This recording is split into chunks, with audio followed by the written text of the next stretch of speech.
Right, what's going on? Welcome everybody. It's Arsenal versus Southampton, and I've just finished watching the Monaco Grand Prix. So, pardon for the 5 minutes late start, but yes, we're ready to go.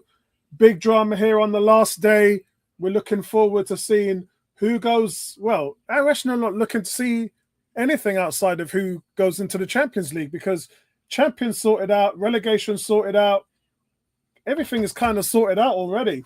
It's just who is going to make the Champions League, who's going to qualify for the Europa, and that's really all the drama that we're waiting for. Little bit low key, wouldn't you say, Gary? Yeah, it's normally you go into the end of the season, don't you, with the relegation, at least one team still in with a chance. Obviously, that's been all settled for a period of time. And then, like you say, anywhere from 6th to 3rd can end up outside the Champions League spot. So that's all we're really playing for. And barring a catastrophe and something like a 12-goal swing, I think it is, we've already wrapped up second place. Yeah, what we've got to look at now is obviously how our game is going to play into the coverage, because all games are being played at the same time, which means we're going to have to find a stream that's going to work for us. So that's what we're going to have to hunt and do at the moment. Gary, I'll be back in a second. I'll just need to go and get a drink. Yeah, no worries. No problemo.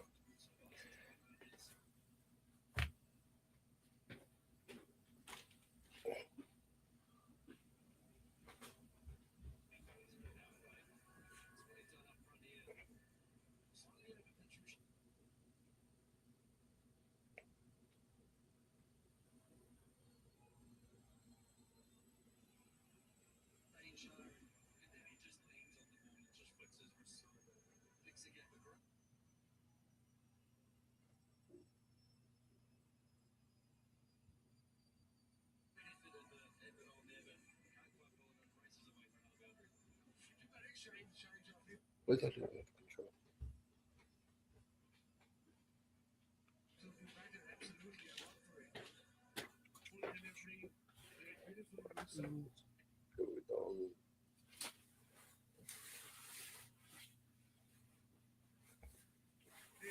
Who Chelsea Forest, isn't it?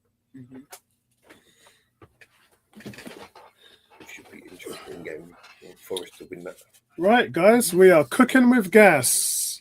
Welcome, everybody. Today is the day. Let's get it done. There's nothing to really get done for Arsenal fans. Our season was over a long time ago. But today we're just going to be seeing who goes into the Champions League and just a little bit of a reflection as well. And then we're going to be doing a live stream. I'm going to try and keep you busy with transfer news. We hate transfers, man. Especially for me, because all the inside information that I get, I've got to pick and choose like what I can talk about and what I can't. And so sometimes I leave a bit of breadcrumbs. I left one on the forum last week when I predicted where all the top players were going to go. It was a little bit tongue in cheek. I think somebody actually caught me out there by saying, Apollo, have you got inside sources on Sesko? Because 2 days after I posted what I did, then it just blew up on the internet that they were taking. Sesko was actually in front of Gyökeres. But I think that this is still a conversation. From what I know, from my sources, it's still a conversation between Tim Lewis, Richard Garlick, Berta and Arteta. I think what everybody has to understand as Arsenal fans is there isn't just one person making a decision. It's a consensus decision. So they have players, you know, we talk about the famous yellow book, which is Arteta's, the players he wants. And then obviously there's this system that has to work, which is Andre Berta now. It used to be Edu. And those guys, the front runners, they're the guys that have first choice. And they're the ones that says to Arteta, this is who I think is better for Arsenal. Arteta comes in, gives his 2 cents, and also puts forward his players. And then together, the 4 guys sit together and come to a consensus. So it isn't as easy as just saying Arsenal are going for this player or that player. There's a lot of filters around it that changes every day. So I do want to make everyone aware of that don't get hooked or sucked on one player, because these things can change depending on the situation of availability, cost, wages, and who they think fits the system better. Not just about goals and assists. It's also going to be about your injury, your durability, your leadership, your defensive duties, how you put yourself around a group of people. If you're someone who's very introvert, that's probably not going to work in the space of things, and then doesn't defend very well. That's probably not going to work in the space of understanding what Arsenal needs as a cohesive unit. We need 11 leaders on the field. So you're not going to buy somebody who's kind of timid in their attitude and in their play style. It's just not what Arsenal do. That's the reason why the likes of Pepe didn't last under Arsenal's regime. So there's a lot of factors that we are going to be looking for to seeing who they choose. That being said, Gary, any thoughts on the team sheet below? You can go through that while we're going to have to be hunting where this game's being played, Gary. No, not really. I would have liked to see Calafiore. He's injured. He hasn't recovered. Start at centre back. Yeah, he hasn't recovered from what I know. And then obviously White at right back and Butty in the middle. Calafiore. Yeah, Calafiore isn't recovered. Can't hear you, Apollo. Yeah, Calafiore isn't recovered. Can you hear me? Oh, he's injured. He picked up an injury again. Well, what it was, he got a knock in the last game, and he hasn't recovered. Yeah, he's got a knock in the last game, and he hasn't recovered. I didn't know that. Right, where's this game being shown? Southampton versus Arsenal. What channel? This is what we want. I've got it on the Premier League. Guys out there, we're trying to find out what channel the game has been shown on. Relatively, we probably want to look for an American stream, because that's the one that we're going to be able to trust the most. Now, I believe. Have you not got a Premier League hub on your Premier League hub? So do you now sports? I think, or being sports. Guys, yeah, I think you're talking mixed. I think it's called Sky Sports Mix, and then you can go in there and choose whatever you want. Right, mix. Here we go. Sky Sports Mix. Right. So, right, I'm on Sky Sports Mix. That's not going to work. Sky Sports Mix is not going to work. Yeah, Sky Sports Mix is not going to work. Ooh, what's this? Right, Liverpool and Crystal Palace are on one channel. And you know what? I know that I've got a channel called Arsenal. So maybe I should just head straight there. Right, let's have a look at favorites. Right, okay, let's just do that. Oh, no. Are you talking about Sky Sports Plus, Gary? You're talking about Sky Sports Plus, aren't you? No, on my stick, I've got a Premier League hub. So I've got all the games under one channel.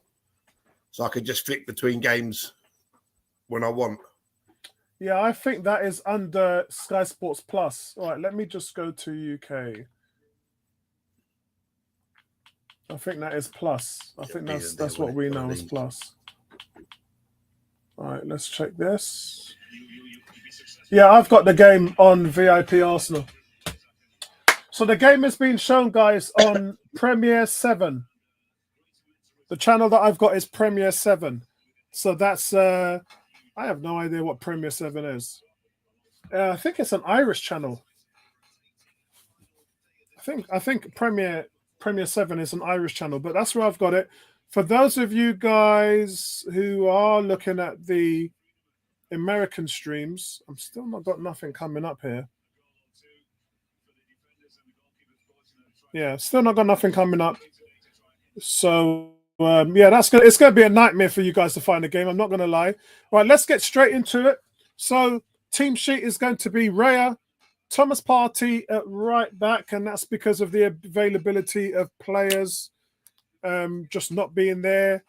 Rice, Tierney, Kivior, and White. Zinchenko is probably moved up to. Zinchenko's probably playing number 10. Is that? Yeah. Zinchenko's probably playing at the 10. Moreno at the 8. Rice at the 6. Wanyeri, Martinelli, and Sterling are going to be your front three players. So that who's going to be striker there? That might be Sterling as your number 9. I think they'll rotate. I think it's going to be Martinelli on the left, Ranieri on the right, and Sterling through the middle. What's your thoughts, Gary? Yeah, I like to see Martinelli through the middle. I think he shows better through the middle than he does out wide. I think there's less thinking time for him. Like to see Sterling nick a goal on his last appearance shirt, and Ranieri get some good minutes and some good tennis. So there was a picture with Aaron Ramsdale and his baby there as well.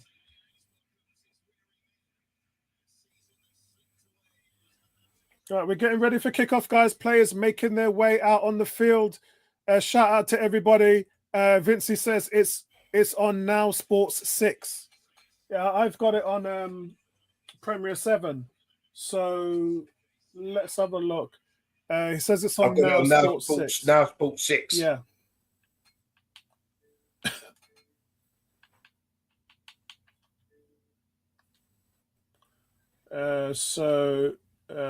Space.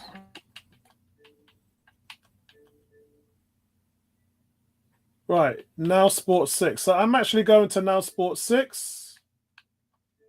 And yes, it's on there. Yeah, okay. I'm on Now Sports. I've gone there, Vincey. I've gone there to have a look. Shout out to Emerson Sky 9. It says afternoon, Apollo and Gary. I have no link. So for me today, it's watching on TNT1. Oh yeah, okay, for the goal alerts. Yep, that's pretty good. I'm going to change this up, Gary. Let me just change this up for today. I'm trialing a new messaging link. So what it will do is it will bring the message up on screen as the game goes along. So let's see how that works. If it's good and I like it, I'll probably carry on using it. So if somebody wants to send me a message out just for a quick tester, then that would be great.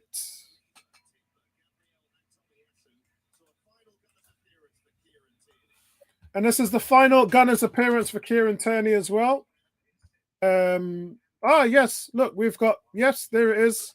Messages have started to appear on the right-hand corner of the screen. It's great, but it's too small for me to read. So you guys can see your messages pop up when you send them now. My problem is I just can't read it because it's so tiny. But yeah, it's either available on Premier 27 or Now Sports 6. Thanks for that, Vincey. Much appreciated. Gary, where you at, mate?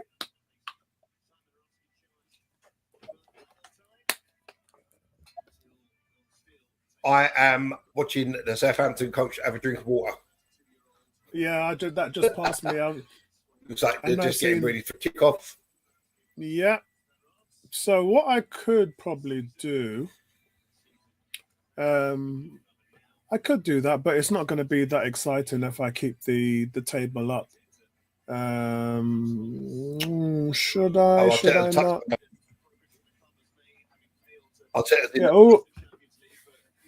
Yeah, Arteta's sitting with the big boys today. With Josh Kroenke. Yeah, Tim Lewis, Josh Kroenke, and Andre Berta sitting up there. Oh, that's interesting. So who's managing the team then? Is it just going to be Albert and Nicholas? Yeah, it's going to be Albert and Nicholas. Yeah, he had a card in the last game, didn't he? Okay. Yeah. So, guys, we have kickoff. I've kicked off. Have you kicked off, Gary?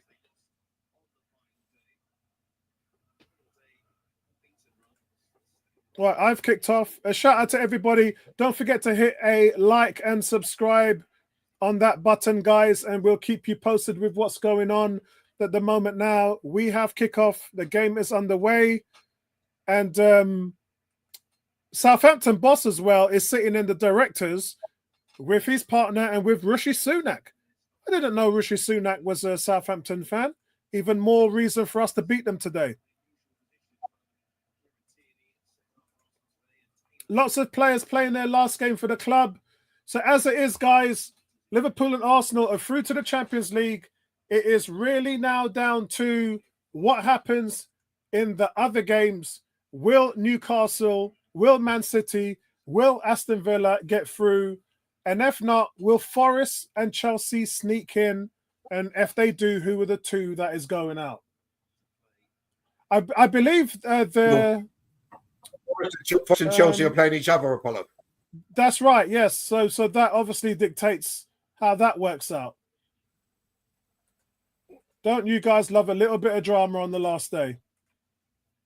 It should so be a Forest win and other results will knock Chelsea back into Europa League. Yep. Oh, there was a ball straight in there from Martinelli, guys, hovering around in the area. That's a quick chance for Arsenal. It's Zinchenko that takes the chance to whip a ball in from the left-hand side. It's just too close to the goalkeeper, and he comes out to collect it, Aaron Ramsdale. But Martinelli really gets a good header onto it in the near post, but Ramsdale saves well. Prediction. Sorry, guys. I've gone for an Arsenal 3-0 win today. Martinelli in the middle is a different animal, isn't he? He doesn't have to think about what he's doing. Yeah. And I've said for a while he should be playing there. But they switch him there sometimes, but he doesn't fully play there. So that would mean that Sterling would be on the left. Declan Rice looks like he just made contact. Oh, Vince has gone for 4-0. Gary, what? Yeah, I've gone for kind of 3-0. Gary, what have you gone for?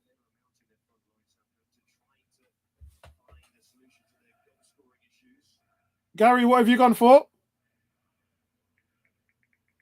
I'm gonna say 3-0. Yeah, 3-1. Okay. I'm going for 3-1.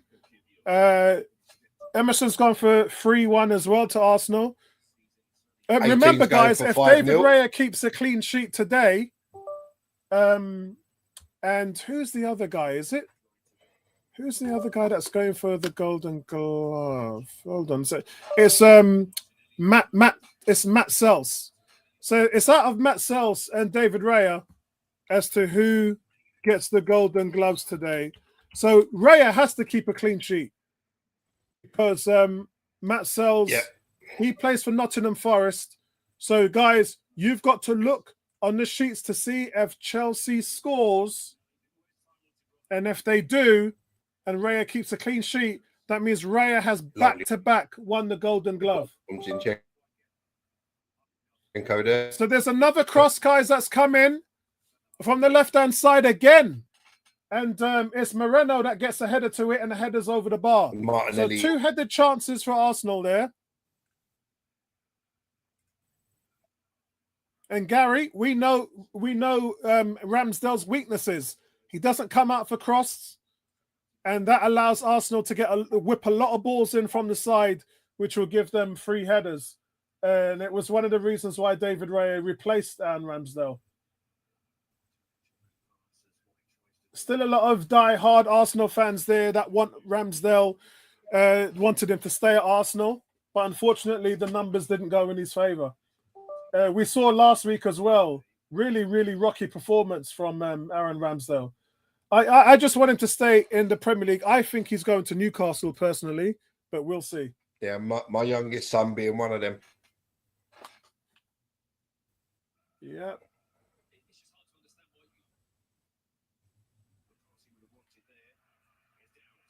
So here comes Southampton.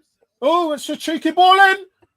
Oh, Southampton there. Arsenal really don't know what they're doing on the defensive end, but here comes Raheem Sterling. Arsenal tried to break again. It's a free kick to Arsenal. Yeah, a little bit of mess there in the Arsenal box, Gary.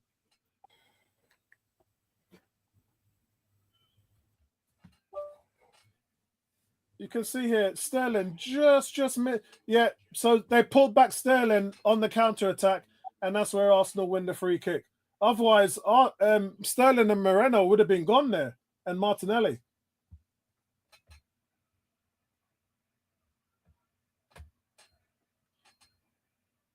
Isn't that funny?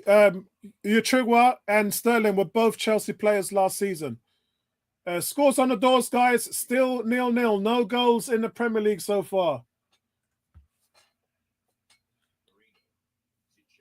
Guys, tell me, where Gary is, you can now see your comments come up live on the screen. Is that something you want me to keep? Or is that something that you just think is trash and I'll get rid of it? Let me know. It kind of saves me because then I don't have to keep popping your comments up on the screen like so. Just let me know if that's no addition or not. What's that, Gaz? If it was bigger, people could read it. Yeah, I don't have control over the size of it, unfortunately. Oh, here's Sterling. Oh, he's just gone wide.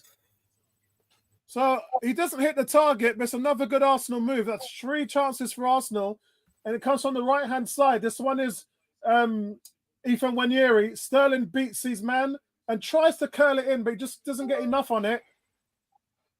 And it goes... Oh, so it's a decent effort there from Raheem Sterling.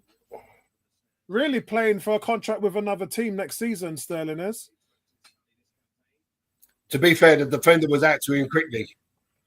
Well, Sterling got it on his left foot, didn't he? And took the defender out of the play. The defender was out to him quickly, throwing his body in the way. So... Yeah, Southampton. Yeah, but the defender was throwing himself at the ball, so he didn't have a lot of room to shoot. If he shoots straight, it hits the defender. Yeah, so he had to try and bend it, and unfortunately, just. So Gary, what went wrong with Southampton this season?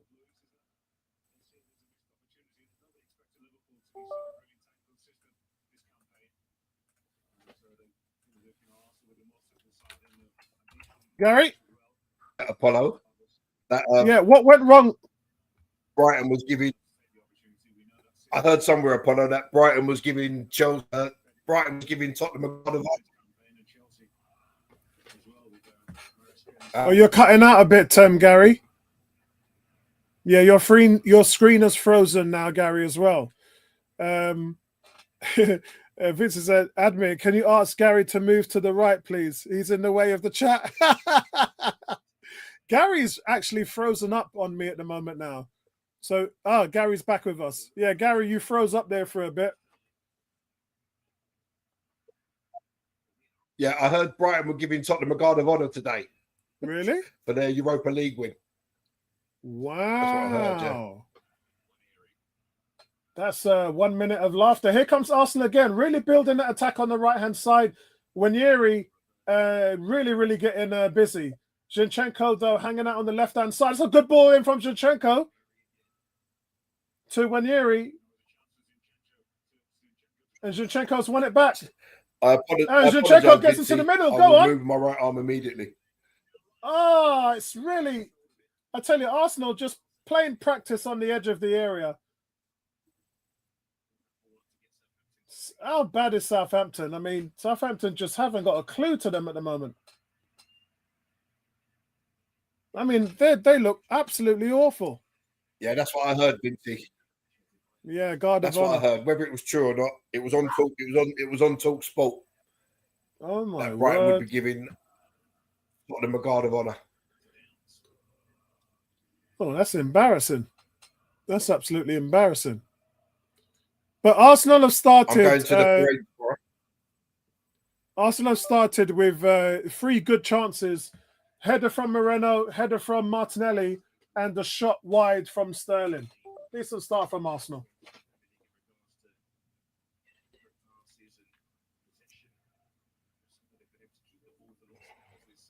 Yeah, decent start from Arsenal. That Now channel was a little bit of a... Oh, right. Okay. Channels are moving about a little bit, I can see.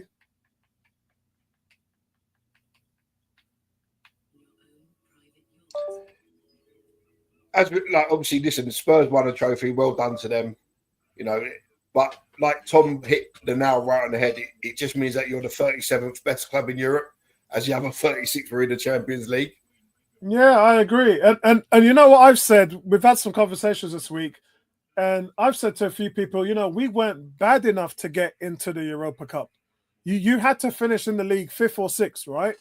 So apologies to Arsenal fans that felt we should have won that trophy, but we were too good to go into that competition, unfortunately. So, look, I'm not going to sit here and say Celtic had a better season because they won the Scottish, or Leeds had a better season because they won the Championship.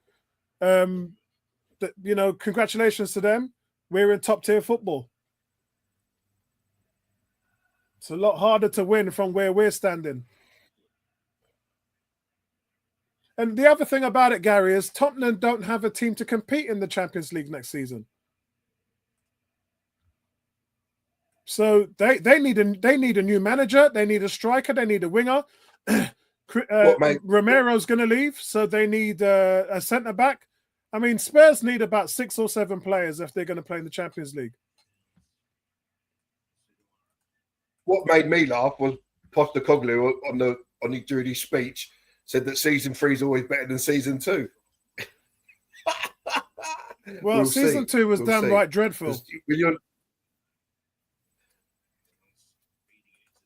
Apart from the ending. Yeah. It was dreadful apart from the ending. Terrible. I mean, but I tell you what, he was right though. He said, I always win something in my second season. So yeah. Yeah, he was suspended. That's what Gary pointed out. Arteta kicked the ball away, didn't he? So he's suspended. To be honest with you, if I was Arteta, I would have kicked the ball away too if I'm going to sit and watch the game with the front office. It's a nice little relaxing day from Mikel Arteta today. Sitting with the big boys. You sit there and you point out, if we had this guy, he'd be doing that in that situation. Yeah, yeah. Not to mention, Gary, he's got a better view up there at St. Mary's Park, sitting next to all the big boys.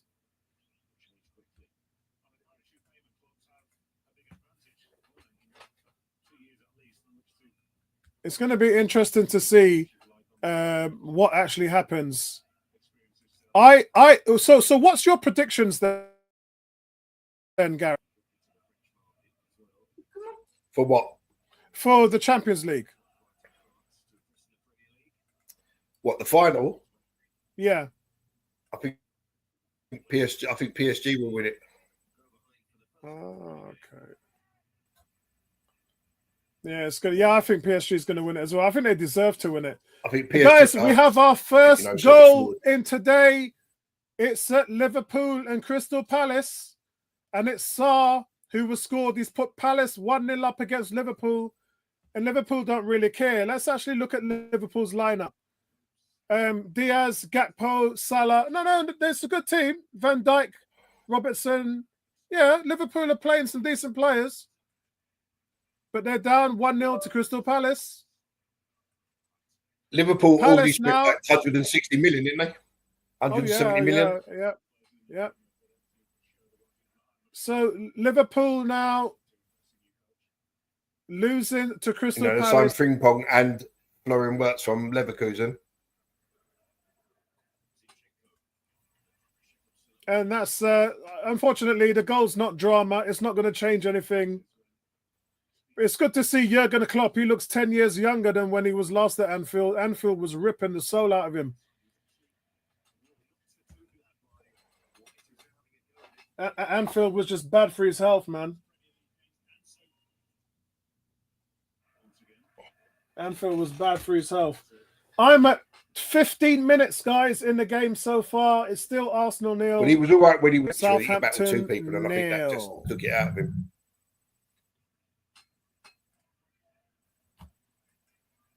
And we've got a foul on Sterling as well. It's Suleiman as well. It's just clipped his heels. Here comes Arsenal, though, on the attack again. Really slow build-up play for Arsenal. Thomas Partey pressing up from his right-back position into midfield. And here comes... The real damage, though, guys, is Sterling and Wanyeri. They're the ones that are having fun running at defenders. It's a free kick to Arsenal, though, on that right-hand side.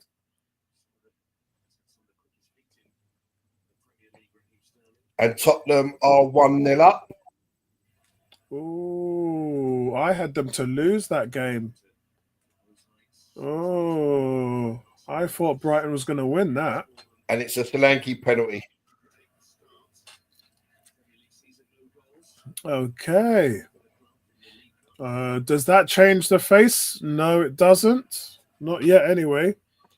But what it does is it could put Tottenham into 15th rather than 17th. I want to see Tottenham finish 17th, just above the relegation. I think they deserve to be there.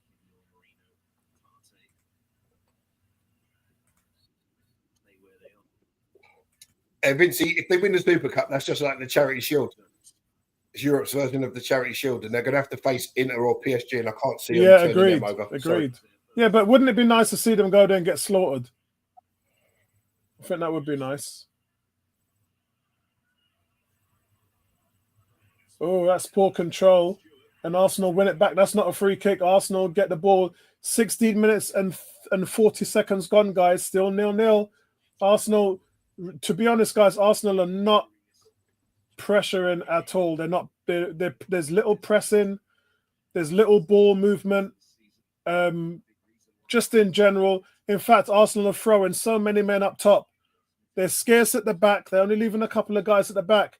And the likes of Moreno and Declan Rice have pushed up into the centre forward position just to increase the numbers on the top end. Here's Martinelli on the left. He's working well with Zinchenko. I like Zinchenko in that position. Zinchenko really just controlling the strings of everything.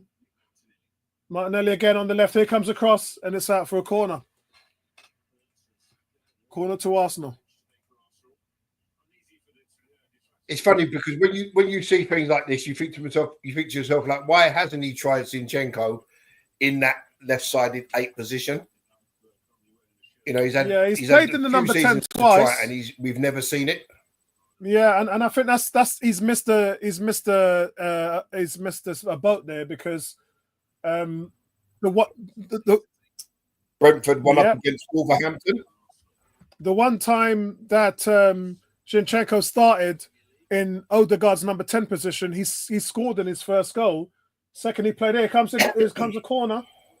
Aaron Ramsdale is like a statue of liberty on set pieces. He's planted on the line, never comes to collect the ball, makes it so easy to score against him on set pieces.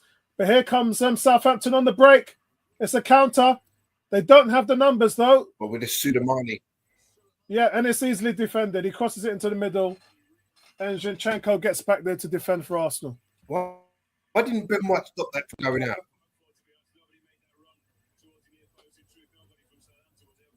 Yeah, that was Ben White all the way over. I mean, we're not actually playing with any shape or positions today. Mbeumo scored for Brentford. Oh, yep. That doesn't change the face of anything either, does it? No, it doesn't. Nah. Would Mbeumo be a player that you'd like to see at Arsenal? Yeah, I guess that's a fair shout. I would still prefer Semedo from Brentford. But I think it's tongue in cheek. I wouldn't mind whoever fits the system better. I think Semedo defends better. than Moreno, but Moreno's definitely a presence. He loves to run in the box. That's what we need. Corner to Southampton. Arsenal not been very good at defending set pieces lately, but they defend that one. Oh, it's a good shot that's come in from Southampton. It's another corner. That looked like it was going in. Man City 1-up. Subarawara struck that really well. Look at this. Look at that strike from Subarawara. Oh, it was going in. That would have been 1-0 Southampton. That would have gone in. They're claiming handball. Yeah, they're claiming handball. But he's hit it with such ferocity. I was looking at it. Yeah.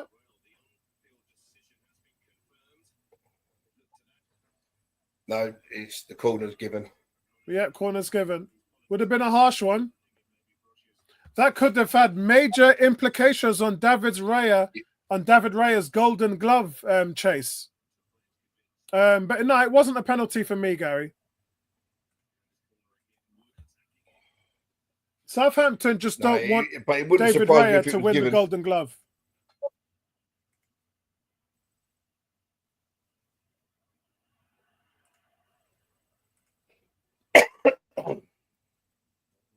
Yeah, a lot of people are saying, watch them get a penalty.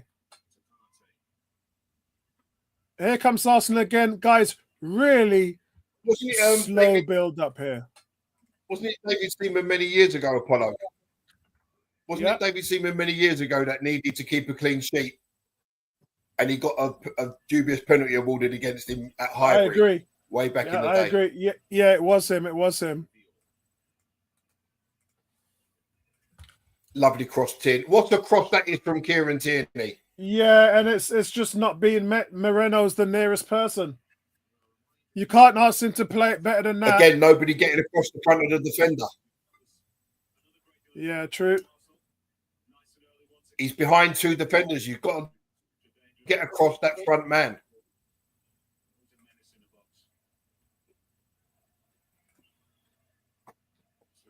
Cam is saying Zinchenko is a terrorist. Zelensky may have missed a trick, not drafted him.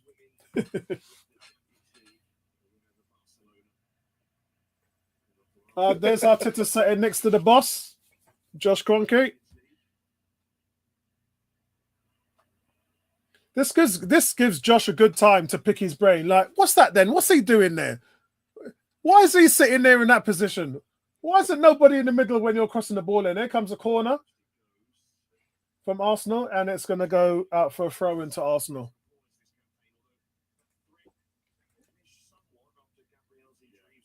Oh, off the bar from Moreno. Oh, that's where he's saying if you sign Gyökeres, he gets across that. Oh, Mikel Moreno with the header there, hitting the crossbar. Oh, so close. So close, guys. Oh, Mikel Moreno, man.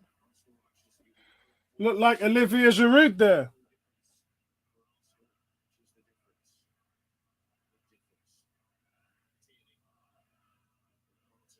Oh, so close. I don't know what Martinelli... Did you see Martinelli trying to go past them two players? You ain't got that in your locker, bro. Yeah, I don't know what he was thinking. That's not you, bro. You can't... That's the difference between him and Nicole Williams. Nicole Williams would just skin you, man. He would skin you. Martinelli just doesn't have the moves to go past players like that. Oh, Mikel Moreno off the crossbar. Moreno is such a threat in the air. I know, mate. If he keeps that down, that's 1-0. That's his second chance in the game, mate.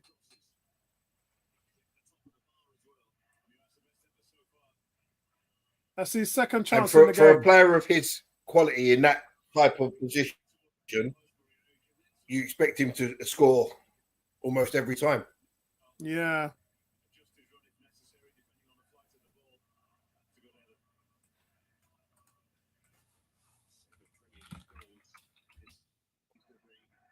Seven Premier League goals.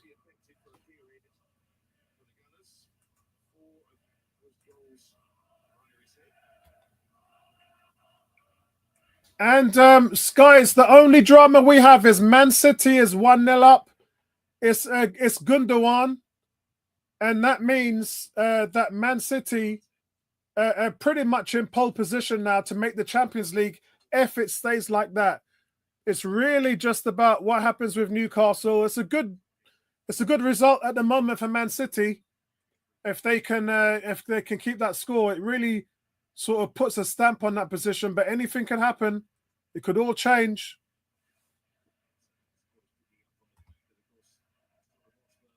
Yeah, Martinelli there was the one that beat his man.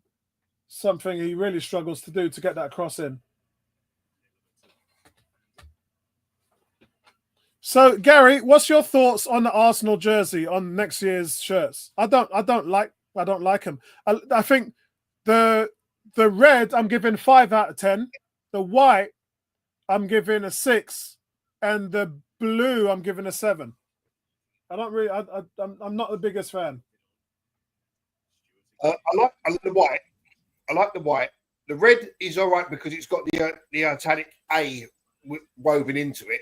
So when you see it up close, it looks all right. I just don't think there's a lot of imagination goes into the home shirt, really. You know. Yeah, I agree. Oh, Martinelli nearly got away with one there. It looked like he slipped, and Martinelli was going to go through. Yeah, I don't think there's a lot of. He slipped, but he just reached the ball. But Martinelli still won the ball back. It's a crossing to Moreno. Referee, don't give nothing for that. Go on, how many crosses? Oh, go on, hit it! Shoot, man! Oh, what are you doing, Martinelli? Martinelli's not two-footed, isn't it? He's not two-footed. Thomas Partey winds it up and the shot, and it's saved by Ramsdale. That's your frustration with Martinelli. He's not two-footed.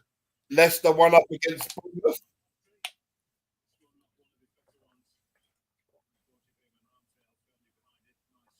No impact for anybody there, though, is it? No. Oh, no, what it does is it completely takes Bournemouth out of it. Easy save for... Aren't Bournemouth already out of it? Yeah, Bournemouth are out of it, mate. They're not going... Hold on, let me have a look. And Bournemouth was going Yeah, Bournemouth can't get into Europe. So they're cooked, mate. The goal got ruled out. Yeah, Bournemouth can't get into Europe. So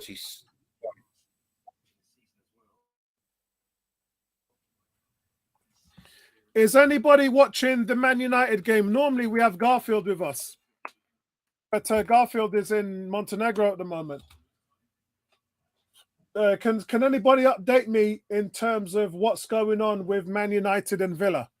Because Villa need to win that game if they want Champions League football.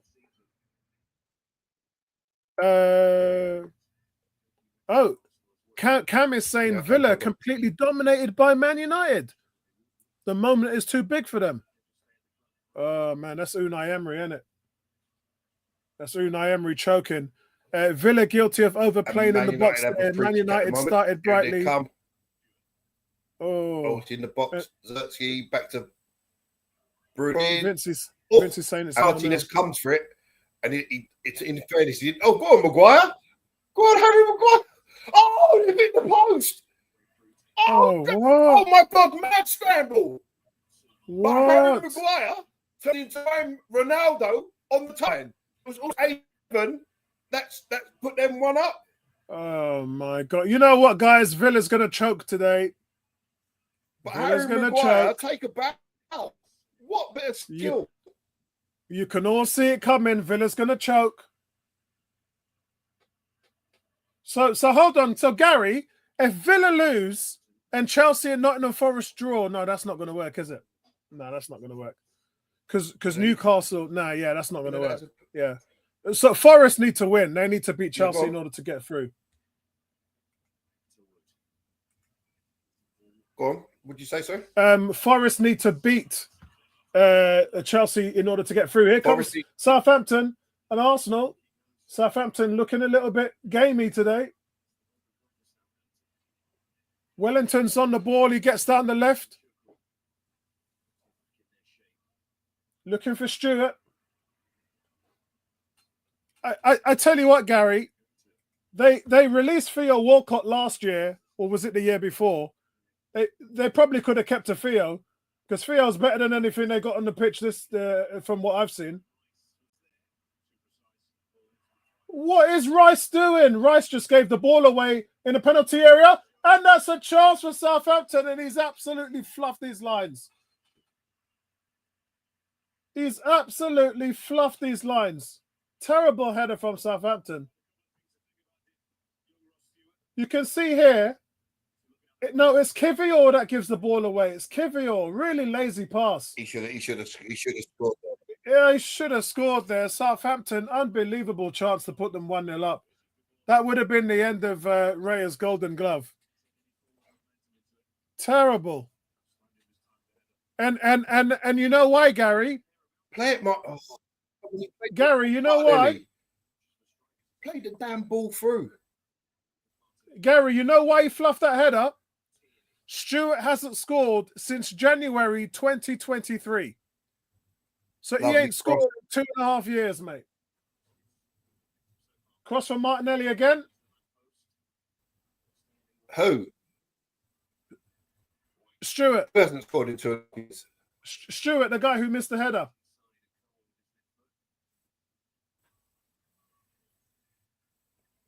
It showed. Yeah, I know, yeah. Hit it, Kieran.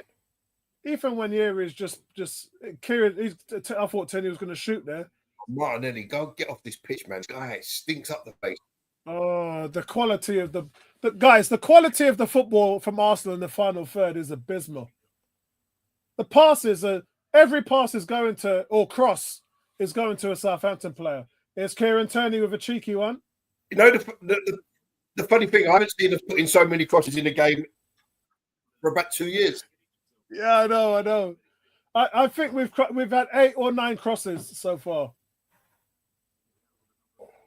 And we're getting more from the left, Gary, than we are from the right.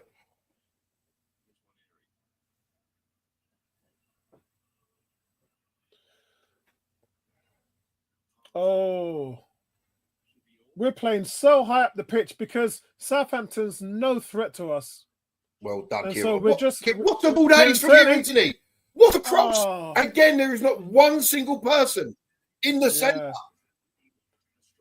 The fact that you know Moreno, I keep Kieran Tierney and play him left wing and get rid of Martinelli. But look, just stick Declan Rice and Moreno at centre forward. Just stick them 2 up front and let them get on the end of stuff. That's all you got to do. How have we not got anybody on the end of these crosses? But you must know that Kieran Tierney is going to deliver a cross. Yeah. It's just absolutely. Hey, Gary, if I'm Moreno, and actually Moreno, to be fair, is staying on the back defenders. He's planted on the back defenders, but get on the end of it, mate. Kieran Tierney, here he is again.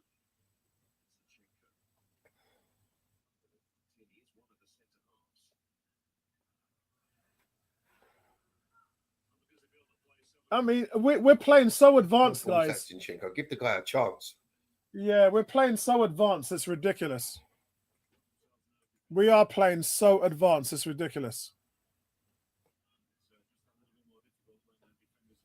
Here comes Kieran Tierney again on the left.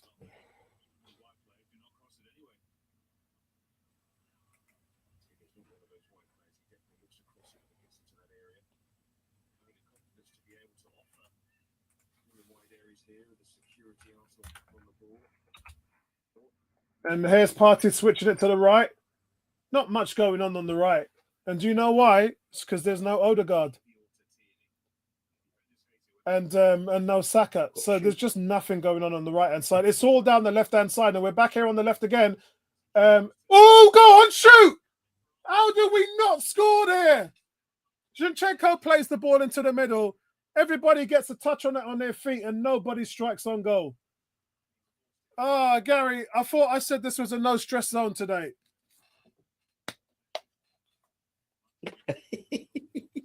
I was watching United. They are doing my nutting, mate. They are doing my nutting. Zinchenko, another ball into the middle. Everyone gets a touch on it and nobody shoots. Cam says, We need to get Mbeumo. 20 goals for a winger is insane and must buy. All right, Gary likes him. Cranky likes him as well. I'll take him off Semenyo. Yeah, Cranky likes him as well. On the subs bench, guys, we've got Saka, Odegaard, Trossard, Jorginho, Havertz, Henry Francis, Kabia, and Lewis Skelly. Jack Henry Francis is leaving the club after this game. And then Emerson, would you? This is for Emerson. Emerson, would you like to see Henry Francis and Kabia get on the field today, mate? Let me know in the comment section below. I don't see why you wouldn't give him a. I don't see why you wouldn't give him a chance. The game means nothing. It's a totally dead rubber, unless Man City win by 8 goals. And mate, this Southampton team is dead food, man. Even if City won by 8 goals, if it went down to head, we beat them on head. Yeah, this team. Emerson said not today. Oh wow. How old is he? How old is Henry Francis and Kabia? Kabia's 19, isn't he? Jack Henry Francis is about to say.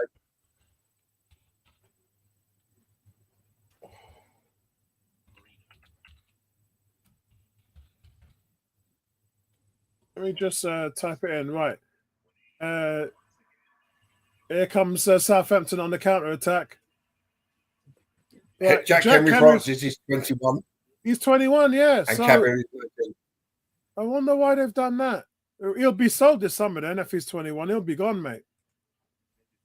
And when he loses the ball. I like this Southampton winger, this Suleimani, Ivory Coast guy. Yeah, not Arsenal quality though. If you look at Anton Semenyo and Mbeumo, Nico, Williams, Rodrigo, if you look at the targets that we're after, he just doesn't fall into it, mate. He just doesn't fall into it. I think we need to forget Nico Williams. I think Nico Williams would be another Pepe. Yeah,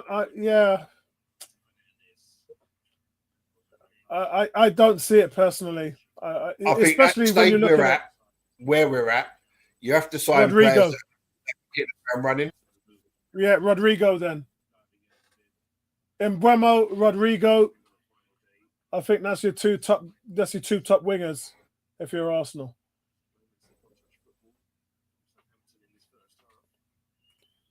Henry Francis will move on and Kabir will play. Is he too much of a prima donna though? What's that? That's Tierney's 5th cross of the day, guys.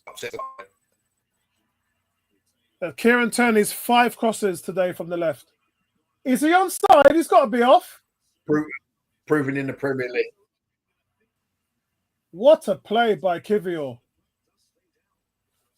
Southampton 1-on-1 with a through ball, and Kivior is Suleimana breaks the offside trap for the 2nd time, by the way, and Kivior just stomps him out.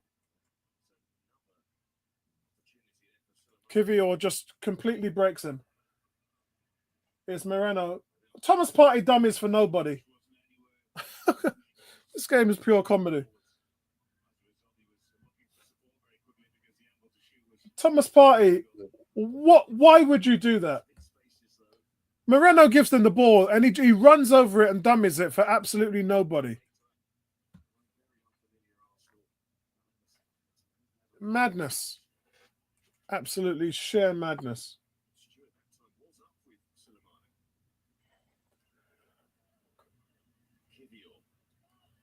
And Ramsdale kicks it long to Kivior, heads it back, and here comes Arsenal again.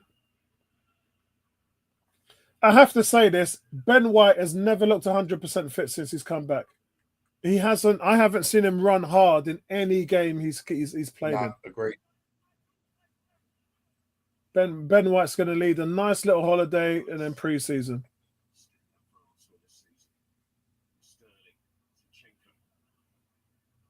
Zinchenko, though, looking good. Tierney looking good. Oh, and Tottenham almost go Ranieri looked influential. Here's Martinelli on the right-hand side. He gets a cross in, but it goes straight to Aaron Ramsdale. Let's have a look at the scores on the doors again. City still 1-up against Fulham. Palace still beating Liverpool 1-0. Tottenham ahead of Brighton. Brentford's beating the Wolves. So all the other games are 0-0, Jared guys. Bowen. What a shot that is from Jared Bowen. Another I wouldn't mind seeing. What's your thoughts on Jared Bowen, Apollo? I'll say, oh, go on! Oh, what a save! What a save by Aaron Ramsdale. Martinelli, guys, was through 1-on-1. It looked like it was 1-0 Arsenal. Here it is, the ball. He's onside. He's onside. Martinelli's first touch, brilliant. He just doesn't finish. He just doesn't finish. It's a great ball from Kieran Tierney. He just doesn't finish. It's a good save. But I think if you're Martinelli, you try and go around the goalkeeper there. He normally does finish better than that. Gary, what was your question again? And Arsenal 1-up. What's your thoughts on Jared Tierney. Bowen? Oh, I've got 2 words for you on Jared Bowen. It's Tierney with the goal. It's Kieran Tierney with the goal for Arsenal. But yeah, I've got 2 words on Jared Bowen. Absolutely David brilliant. Platt. Well, very well deserved. David Platt, mate. He's just a goal scorer. David Platt. I would sign David Platt Jared was Bowen. all right. Yeah, I know. He was a game changer. He was an influencer. And I think Bowen is as well.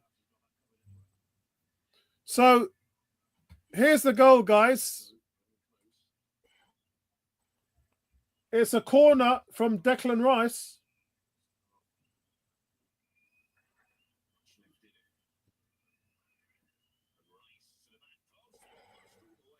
Yeah, and it nearly went in the corner from Declan Rice.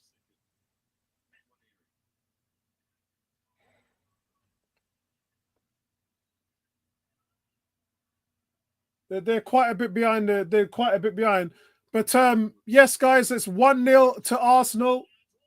And it's Kieran Tierney just meeting across from Ranieri at the near post. And Martinelli just really switched flanks on that one. I'm just going to say one thing, Apollo. Yeah. I'm going to say Kieran Tierney leaving last game for Arsenal and he scores a goal. It was Ben White that put the cross in, but I'm going to think that Kieran Tierney did. But Kieran Tierney's done what strikers are supposed to do: get to the near post, get in front of the defender, not behind him. Front man. It's a striker's finish, Gary. Something that we've seen at least 4 times. Yeah, and assist goes to Ben White. Across that front man. That's it. Exactly. You hit the nail right on the head. And I'm so pleased for Kieran Tierney.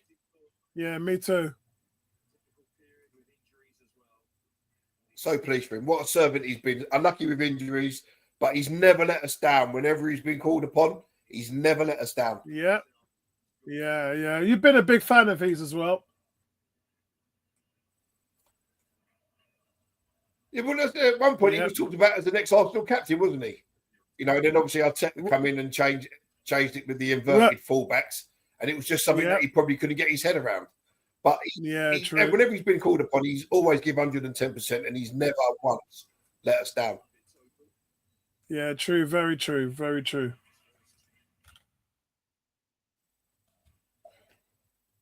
You know, he had never moaned, never come out in the press with stupid stories. You know, kept his head down, worked hard.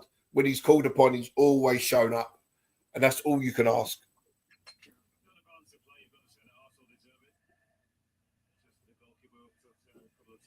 I wonder what the comments looks like on the screen. I think that on a mobile phone, it might be tiny. So there has to be a way how you change the comments on the screen.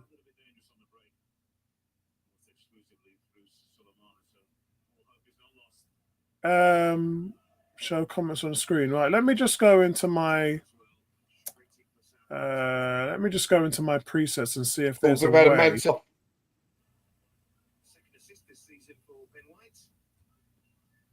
Second assist this season for Ben White. That's poor.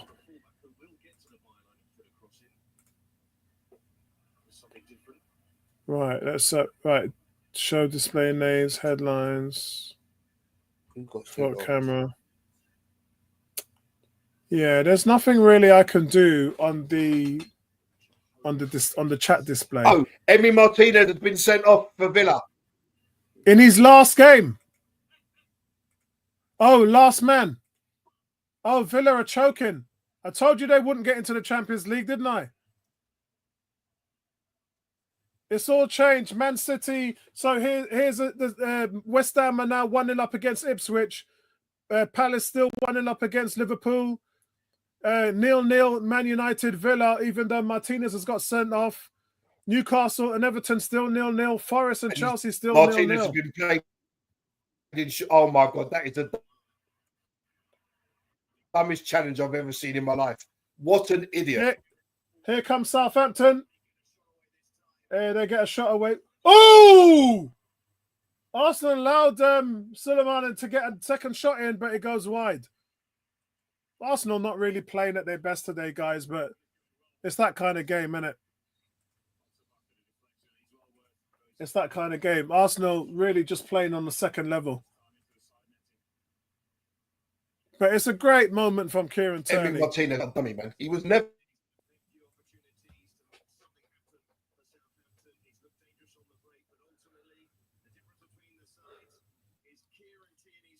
Yeah, so it looks like it's half time now, Arsenal, guys.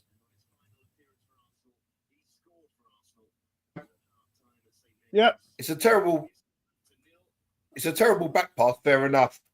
But Martinez, he was going away from goal. He's going to score from there. And you just run across his line. Terrible goalkeeping. Yeah. Yeah, terrible, man.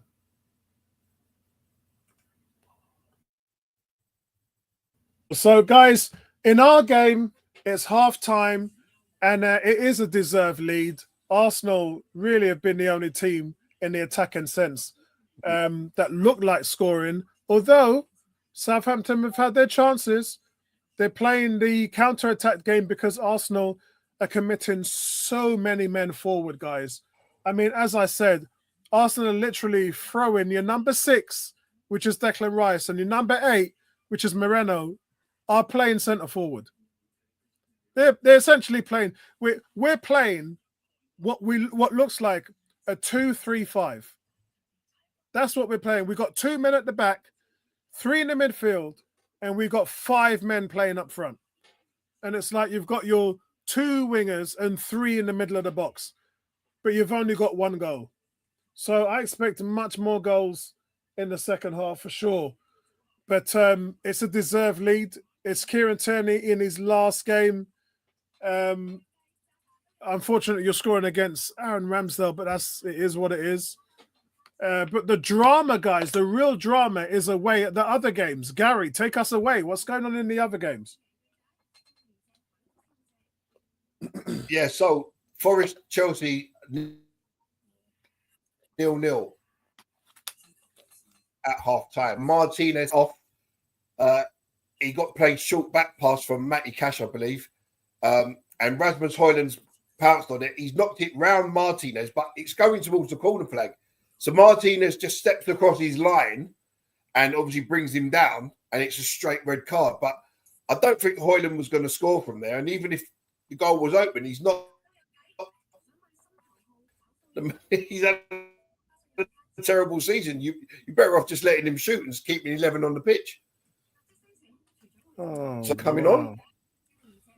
Yeah, I did say to you that Villa was going to choke. and that could be Martinez's last game for Villa, and they're sacrificing.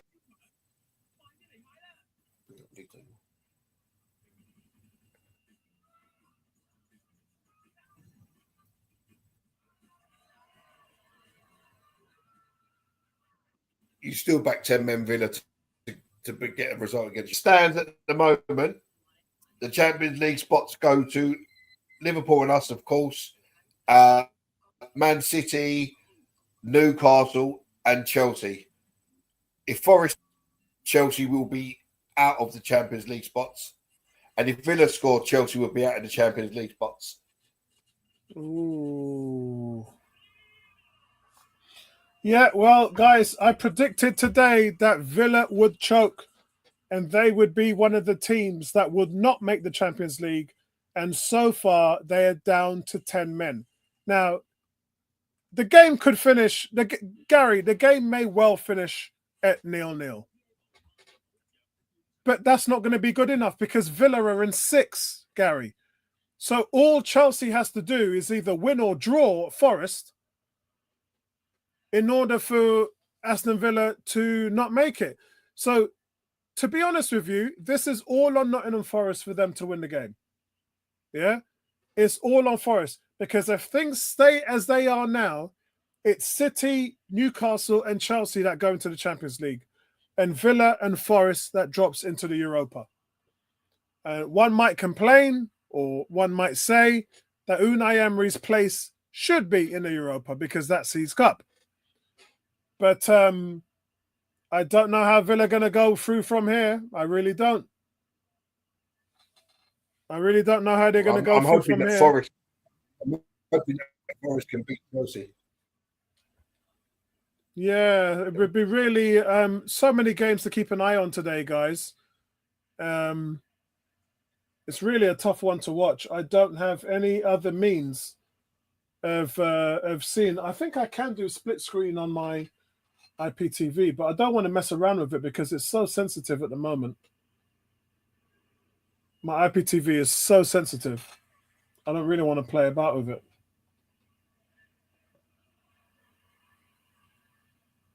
They're just showing the replay now of all the highlights in the first half for Arsenal and Southampton.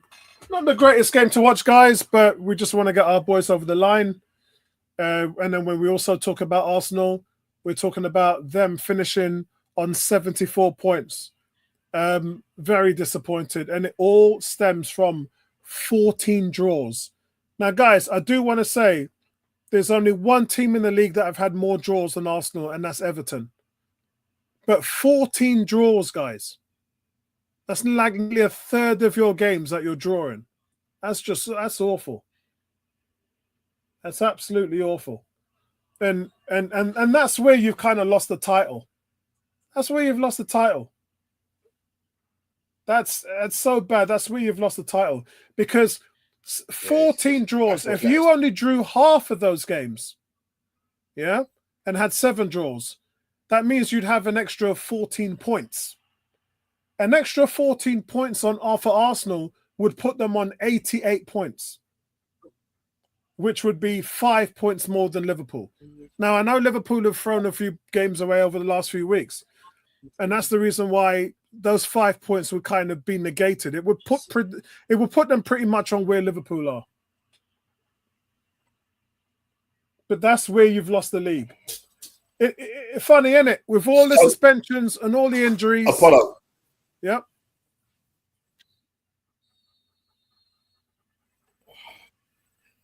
So Liverpool received the Guard of Honour from Crystal Palace, Yep. And then Liverpool returned the favour and gave Palace a Guard of Honour for winning the FA Cup. What's going on with all these Guards of Honour?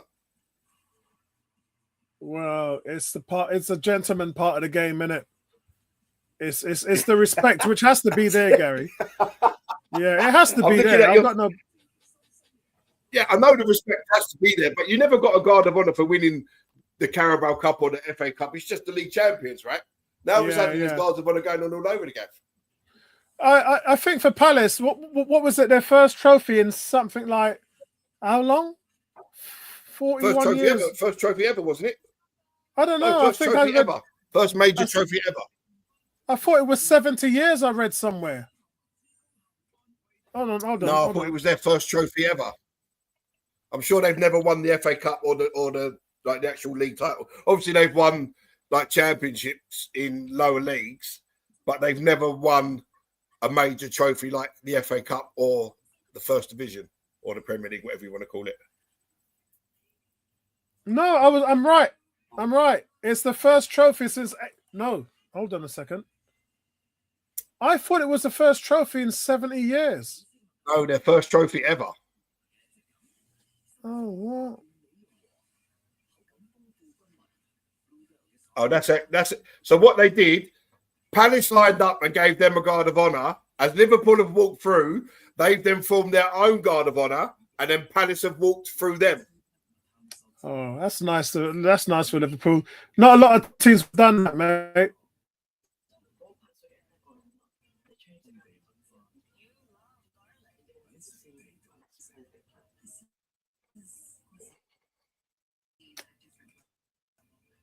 I'm so pleased for Kieran Tierney, though. So pleased for that one guy. I couldn't think of anybody better to score a goal today than Kieran Tierney. The short answer is yes.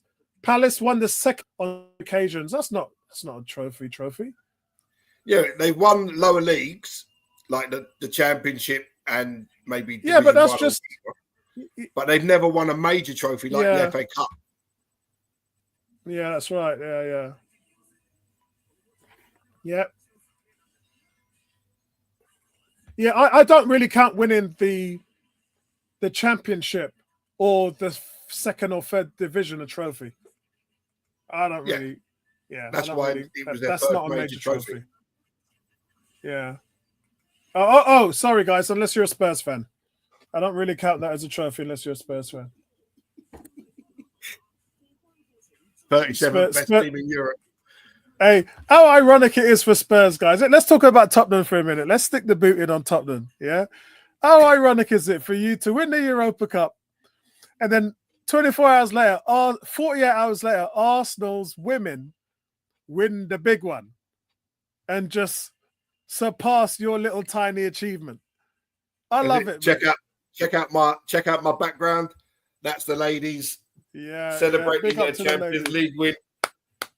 I'm actually gonna attend more women's games next season. It's quite good. A quite good atmosphere over there. There was 46,000 when I went, which is quite a good attendance. Are they still playing at Meadow Park at Boreham Wood on my side? No, they are now fully at the Emirates, I believe. What? Fully at the Emirates, yeah. What, from next season? Yeah, from this season. They've hardly. They played a few games at Meadow Park, but then they switched to the Emirates, and I say every time they're getting 40-odd thousand plus. I'm actually going tomorrow to the parade. They're doing a parade tomorrow at 10 a.m. So I'm actually going to that. The kids want to go. Oh, I would have joined you. I've got a wedding tomorrow, so I won't be able to make it. So I'm going there tomorrow. Going to get down there early doors. But I was quite pleased for the ladies to win that. I mean, that Barcelona team, they are a solid outfit, and I mean they whacked Chelsea 7-2 on aggregate, 8-1 or 10-2 on aggregate. I thought it was 8-1. 8-1 on aggregate. Yeah, my son said it was 10-2. Yeah, there was they James beat Wolfsburg 10-2, and then Chelsea 8-1 on aggregate. So I mean, to keep them out in the clean sheet, Dom Solar was absolutely superb, as was Williamson. Kim Little was huge in midfield. Mariona put in a decent shift, and Caitlin Ford and Alessia Russo, Chloe Kelly, then Beth Mead all put in a fantastic defensive shift. And it was a really good goal from Black Stennis. So, isn't it ironic that Chloe Kelly came back to Arsenal and then done this after what she went through at Man City? I think that's just brilliant, man. Fair play to her. Well, that's it. I mean, if you know the story about Chloe Kelly, it's quite an amazing end to her season, and I'm really hoping that Arsenal can sign her permanently. Yeah, because she should have never she was left. on the verge of quitting football, Yeah. depression and stuff like that, and she came back to Arsenal, and she said in her interview after the game that from the moment she walked back in, the smile reappeared on her face. So Yeah, I'm hoping Arsenal can make that permanent. I think she's an excellent player. she definitely is. Right, guys, here's your And I got some scores. stick off. I got some stick. So I got some stick. What's that for? From Tottenham friends of mine because I was celebrating the ladies winning. Because I was celebrating the ladies winning on social media. I got some stick from Tottenham friends of mine saying how low that we've fallen. I'm celebrating women's football, which I thought was outrageous. Yeah, so that is, for me, that's something against women there. That's a derogatory statement there against women. That's like saying you can only celebrate Wimbledon when a man wins it. And when a woman wins it, you don't celebrate it. So for me, that's a real derogatory statement there, and just shows you all you need to know about some of your mates if you're listening. If women have got every right to be celebrated as men have. Well, you said it. I said, I just said you should support your club, no? Yeah, agreed. Whether it's a women's team or under 18s or whatever, you want your club to win. It's as simple as that. Yeah. Standard of the men's game, but there is, if you watch women's football, there is some real decent players out there. Yeah, and all the the dumb foolery is really cut down. In terms of the mistakes, that's really cut. Even their goalkeepers are looking quite decent. Yeah, it is. It's just played wholeheartedly. I was just going to say, who's captain for Arsenal today? Is it Declan Rice or Zinchenko? That's a good question. Who's captain for Arsenal today? Hold on a second.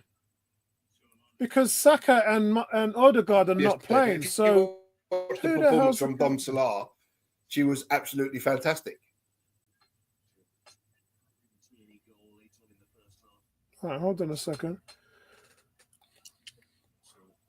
Declan Rice. Yeah, Declan Rice. Yeah. That's what I thought. Yeah, Declan Rice is captain. Is that the first time he's captain the side then? I think that's the first time. I'm going to say no. I'm going to say he's captained at least once before this season. Hey. Right, guys. I'm just going to check. We are back. He's captained once.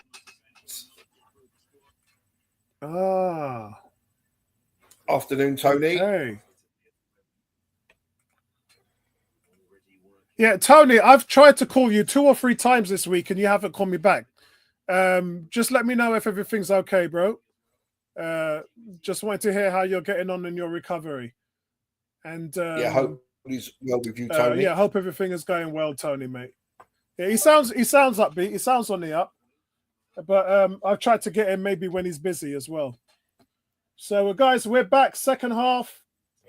And we continue to actually carry on from where we were in the first half. If you're just joining us, Arsenal lead from a Kieran Tierney goal. It was a striker's poach goal.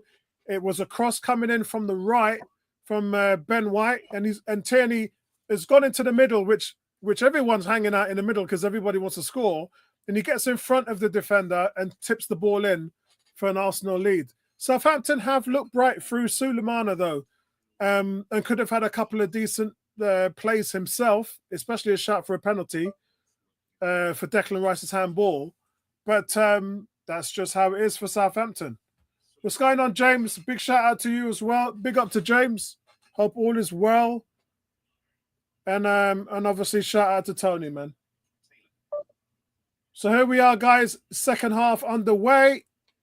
Southampton yet to have a shot on target. Arsenal 4 shots on target. And if it stays like this, David Raya will have his 13th clean sheet, which would be enough for the Golden Glove, and really depending on what happens at Chelsea and Nottingham Forest.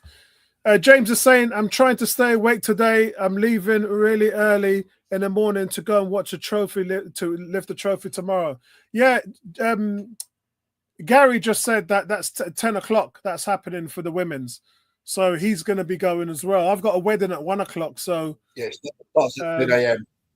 Yeah. So I would love to go and sneak over there and do that first, but I know I'm going to be late for the wedding.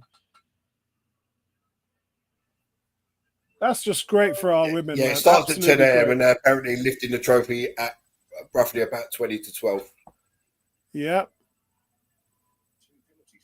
Good thing, guys. Aaron Ramsdale got a standing ovation from Arsenal fans when he walked out for the second half near the tunnel, which is closer to the away supporters. So when he walked past the Arsenal supporters, they stood up and gave him a standing ovation. That's nice, isn't it? Here comes Southampton. It's a chance. He's still a cult hero at Arsenal. Yeah, he is. Wow, James is getting the 5:18 train out of Harlow just to make sure he gets there. I don't think for Gary's coming from Enfield. So how does Gary get there then? No, Gary's in Nazin now. Oh, you've moved. I'm driving. I'll drive there.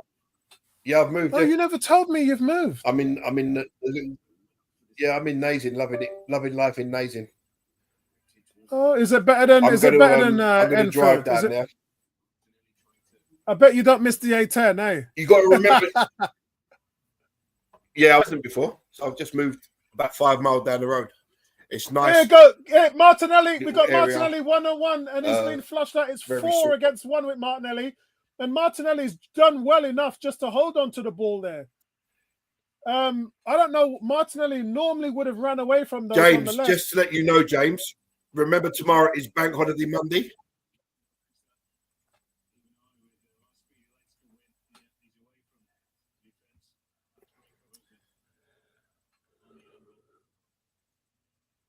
Oh, that's close there for Martinelli. That's a real shame. Had Martinelli got the ball more centrally, he'd have ran on one with the goalkeeper. And Sterling picks up another free kick. I think Sterling's lucky there to get that free kick. But Sterling does well to release Martinelli there. And funny enough, do you know who made the last-ditch tackle for Southampton? It was Soumane, their striker. He's been playing everywhere for them today.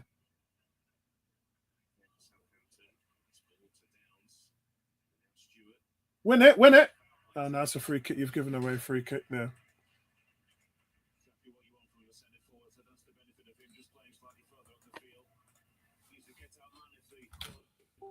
Yeah, I'm driving, James. I'm not getting the train. I'm going to drive down there.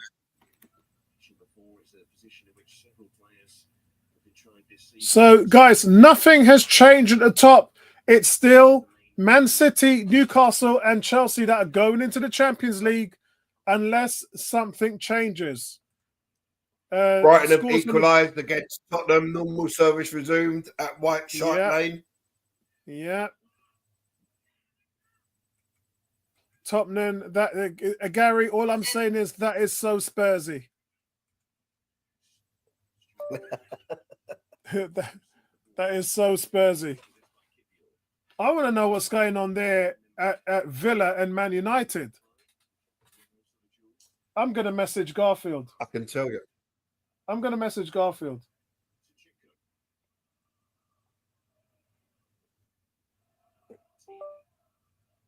I'll watch United. You watch Arsenal. I'll bring you live updates.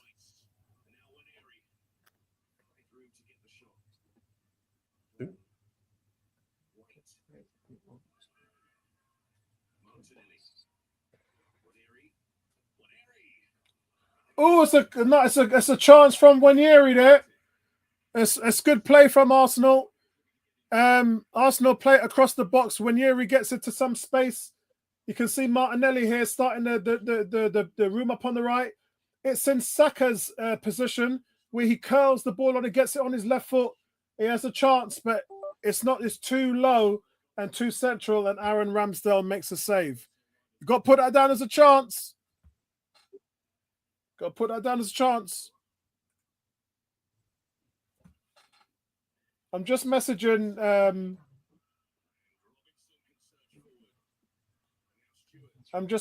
Garfield.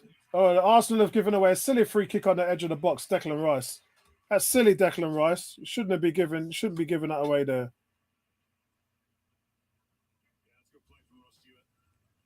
Chelsea have scored. Chelsea won up against Forest. Wow, big drama, guys. Big drama.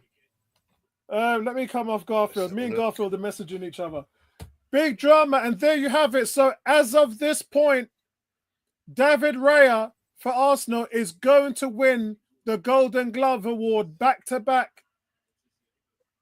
If it stays like this.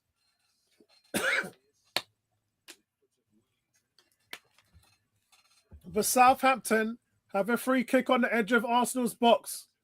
Silly giving it away there for Declan Rice. Yeah, shouldn't have done that. If Southampton still had James Ward-Prowse, it would be the perfect spot for him to tie up this game.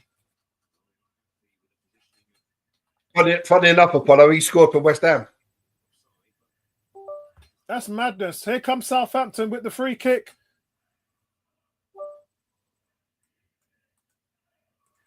Southampton have equalised. Yeah, Southampton have equalised, yeah. It was a save. The free kick was saved from David Raya. Oh, isn't that ridiculous, man?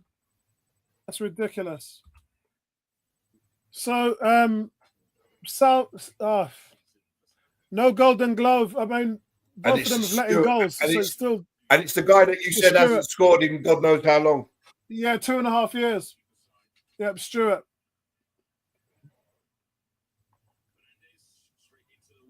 Actually, the free kick hits the wall, and then we failed to clear it. Oh, that's just poor defending. Ray actually makes a good save before that. It's poor from Arsenal, but it's oh no, it's from another corner. So Arsenal, who just keep letting goals in from the corner every single week, let another goal in from a corner. I can't believe this. We've got to be the worst team defending on set pieces now. We cannot defend from a corner for love or money. Apollo. Yeah, this Marino time it's could a have cleared good. the ball and he tried a little back heel. Yeah, it's a good goal. Again. Yeah. There's not much that they could have done about that. Yeah, not much they could have done about that. Jared Bowen has scored for West Ham.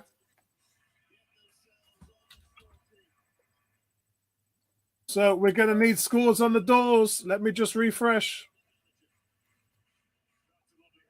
So, guys, it's Bournemouth 0, Leicester 0. No impact on the league whatsoever. City still ahead of Fulham. That's poor defending from Arsenal. Look at that. Kivior and Marino jumped up with Stewart and he beat them both.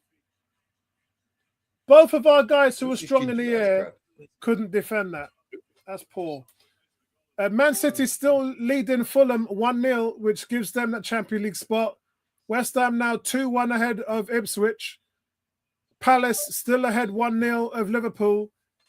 Aston Villa, who have been playing for 20 minutes with 10 men, still are drawing with Man United 0-0. Not good enough to get them into the top 5. Newcastle still it's a good header, with Everton. Why is Ranieri the one jumping behind him? No, but Kivior and Moreno was on him as well. So it's three people. Front, but Ranieri's then behind him. Why is Ranieri behind him? You have Ranieri in front and one of the big guys behind. Yeah. So Newcastle have dropped back to the 5th, but it's still Nottingham Forest and Villa who are missing out. Chelsea done what they needed to do.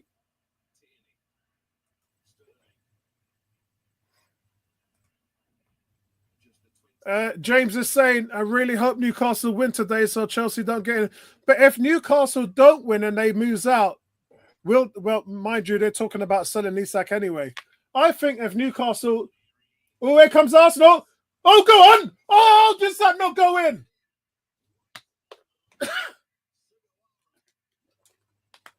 Ball's cleared off the line from Southampton. I think Arsenal should have scored there. I think that's Declan Rice's goal. When Yeri plays a great ball to Ben White, I think Declan should have scored there. It's cleared off the line and rebounded off Declan Rice. Mind you, Declan Rice doesn't even know where the ball's going there. What a mess. Good work from Ethan Nwaneri there. The corner to Arsenal. Ethan Nwaneri with the corner. And it's a short corner here. Zinchenko has a go. It's blocked. Sulemana has been that guy today. Nwaneri with the ball. He's going to shoot. It's blocked as well again. Why did it take Zinchenko so long to get the shot away? And they have a player down. James says Forest can still equalise. They're a good team. Yeah, Forest are at home. That's why I'm shocked with the result, mate. And you know what it is, James? A lot of teams have been put into this position, and it's new for them. Yeah, you win, you're in the Champions League. You lose, you go home. Yeah, or you fall into the Europa, and they're struggling. The thing about Forest is that they don't really attack. Their whole thing is about defending, and we break. Yeah, it's too much. It's just too much. Too much pressure, man. They can't handle the pressure. It's too much. That overlap with Rice was really nice. Cam says, looking at the league table, having starting front three turns out a few of these draws into wins. Win the league without injuries for sure. I'm not understanding what that's all about, mate. Says Liverpool just want to go on holiday. They're already on holiday, mate. How many games have Liverpool won in the last? Let's have a look. 3 weeks. Yeah, Liverpool ain't won a game in the last 4 games, mate. They're losing today. They lost last week. They drawed before that, and they lost before that. So they're on a 4-game skid. Cam says only 6 goals in all games today. Feels like everyone's at the beach already. I personally think if we just had that killer in front of goal, we'd be loving it. Yeah, the injuries as well. But we would have won more games than we've drawn. Yeah, I agree. Amount of chances we've missed, though.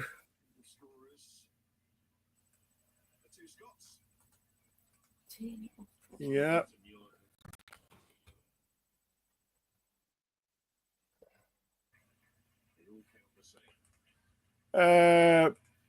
James says Hudson-Odoi just came off of Forest. Cam says, even at their absolute worst, we just can't turn Southampton over at St. Mary's. It's just mind-boggling. It's not mind-boggling, mate. We've made a lot of changes, and a lot of our starters are sitting on the bench. And we just keep letting goals in on set pieces, mate. Over and over and over again. You just. So I don't know what happens with the Golden Glove. Is that now shared, Gary? Both players, 12 clean sheets. So they share it. I think it would be shared unless it goes down to goals conceded. Then I think Sterling off. Rare would win it. Sterling off. Saka on. Kieran Tierney off. Trossard on. Oh. There we go, guys. Here comes the goals. So Kieran Tierney gets a standing ovation. Let's give a hand for him as well here at 101. His Arsenal era comes to an end. Well done, mate. Good servant. Oh my God, how has Chris Wood missed that? Oh, he was offside anyway, but what a terrible finish that is. They're Jesus choking, Christ. mate. They're choking to death. Oh, Gary, I'll be back in a second. There you go, mate.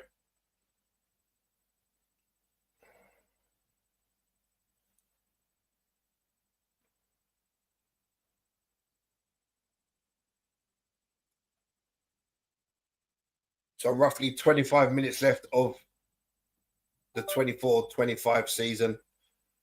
And there's still one Champions League place up for grabs. A goal from Newcastle or a goal from Villa knocked Chelsea out of the top four, or a goal from Forest. So 3 goals from 3 different teams can rob Chelsea of a place in the Champions League.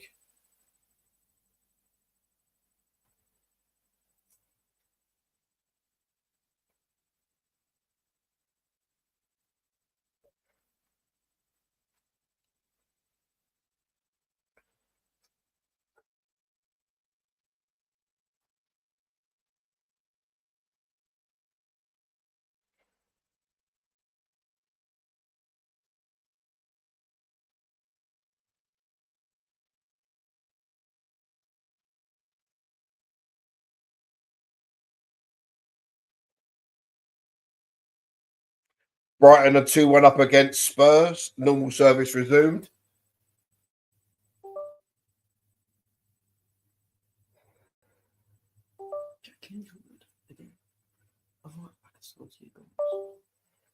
He gets forward well though.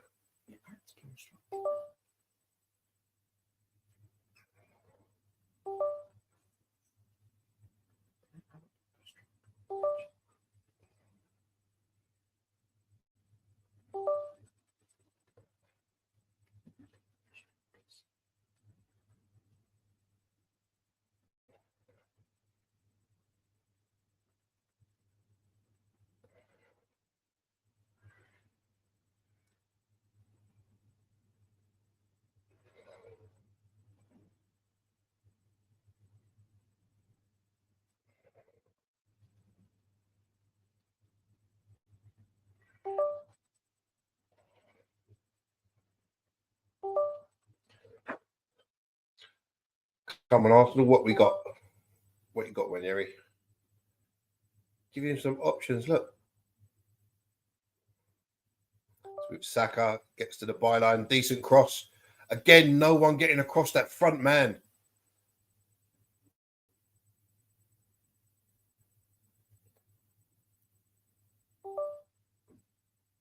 And it's a corner to Arsenal.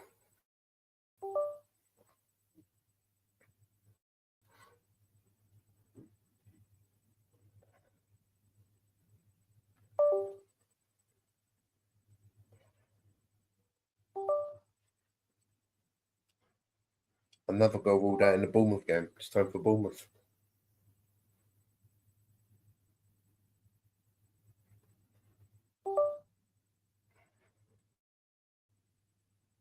So Saka will take the corner.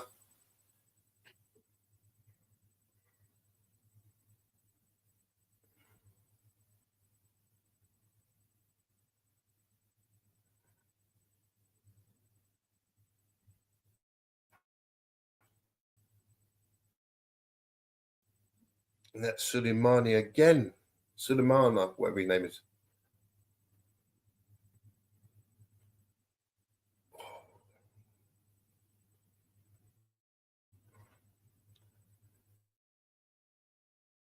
Martinelli, go on. Burst past him. Burst past him. What is that, Martinelli? Oh, what a block that is. Jesus Christ. So Martinelli plays this footed cross, come right across the attack and lays it back to Zinchenko. Himself in front of the ball to prevent what must have been a certain goal. quality defending.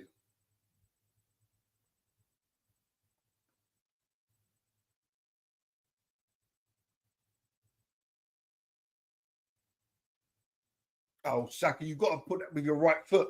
Saka beats his man easily, gets to the byline, and then,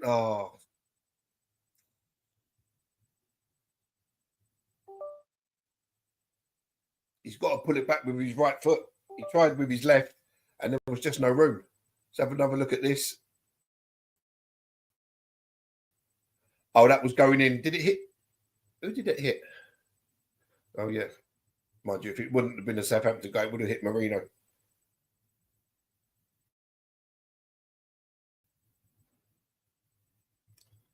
Everton won up against Newcastle.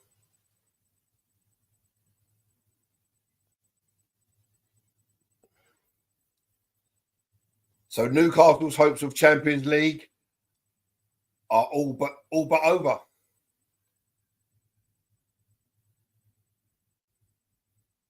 Nice football from Arsenal. Marino, use it. Look out wide.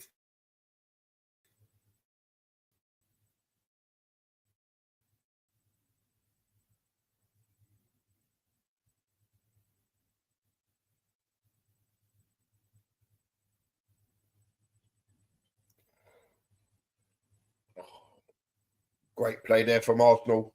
And Zinchenko's shot is blocked.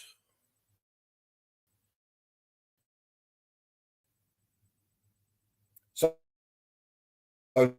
scores on the doors, people. Bournemouth, Leicester 0-0. That game. Havertz is just coming on for Arsenal. Fulham losing to Man City 1-0. Ipswich 2-1 up against. Sorry, West Ham Palace and have had Ryan Gravenberch sent off. Man United, Villa is 0-0. Villa down to 10 men, having Martinez sent off. Newcastle losing to Everton 1-0. Forest losing to Chelsea 1-0. Arsenal Southampton 1-1. Tottenham losing 2-1 to Brighton. And Wolves losing 1-0 to Brentford. So guys, Arsenal 20 odd minutes to go. There's still a lot to play for. So Arsenal bringing out the big guns now. Kai Havertz is on the field. Let's have a look. Is Odegaard on the field? And Lewis Skelly for Zinchenko. Yeah, but yeah, I missed the substitutions. So no, Odegaard's still on the bench. Okay, good.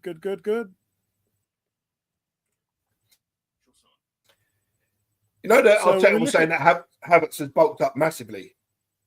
I'm just looking at him looking onto the field. He looks like he's put on a good few pounds in muscle. Oh. So what have I missed in terms of scores on the doors? Right, so Newcastle are now losing 1-0 to Everton. Yep, Tottenham now losing. Yep, and the rest is basically the same, mate. Oh, shit, Newcastle are losing. Yeah, Newcastle are losing to Everton. Oh, and my God, Liverpool at the moment... reduced to 10 men. Wow, so at the moment, Newcastle and Nottingham Forest are falling out the top 5. This is the drama. Yeah, a goal from Villa, though, puts Chelsea back out of the top 5.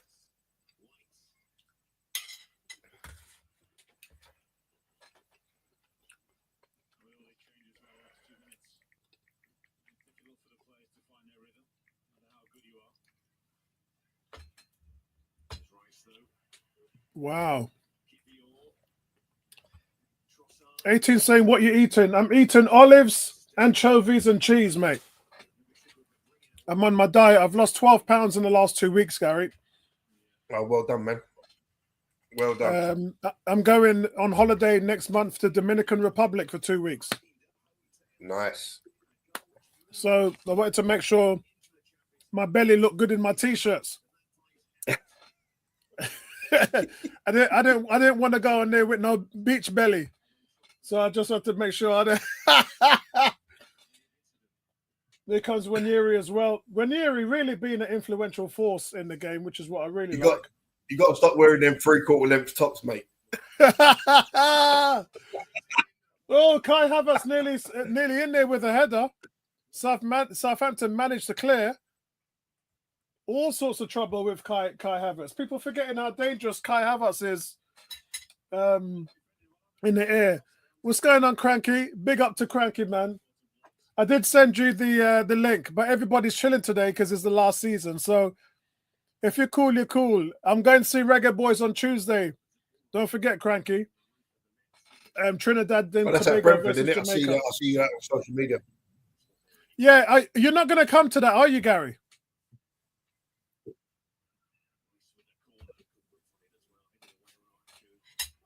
Nah. Ghana and Nigeria is on the Wednesday. Nah. Brentford's a mission, man, to get. And the final is on the Friday. The Saturday. Next week, Saturday is the final. Here comes Southampton again. Cheers, bro. Cheers, bro. It's a corner to Southampton. Now, Arsenal don't defend their corners very well. We know they've three out of the last 4 weeks in the Premier League, they've let goals in on corners. So this doesn't look good today. Is that again? When Yeri's coming off for Odegaard. Oh, it wasn't a corner, sorry. It was a short throw. It was a short throw.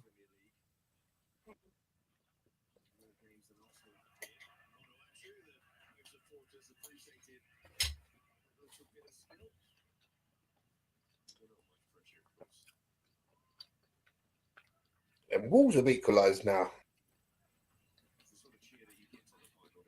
So yeah, I've not had any sugar for 3 weeks. Unlike today, which would have been a chocolate or a cake day, I'm eating anchovies, olives, and cheese. And drinking water. No, it's disallowed. Arsenal have restored their lead. No, it's disallowed. Ah. It's disallowed.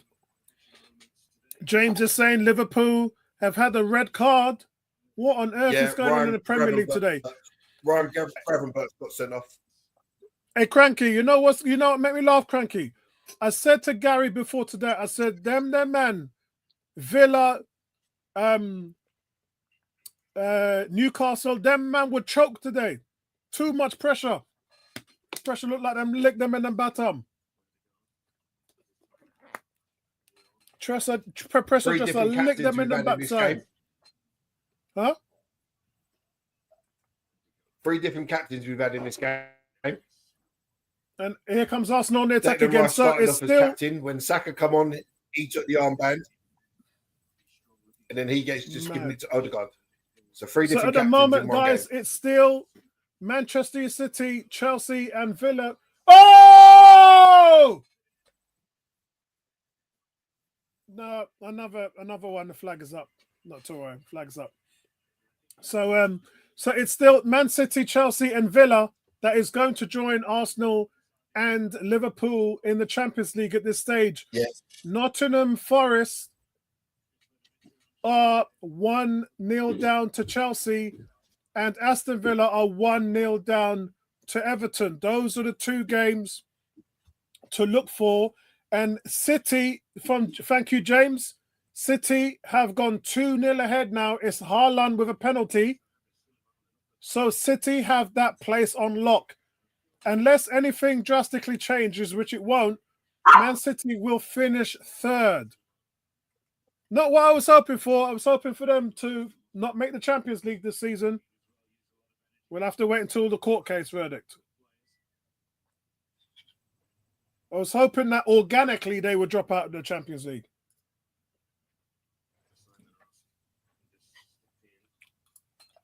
Let's see what's happening in the Newcastle game. You're playing?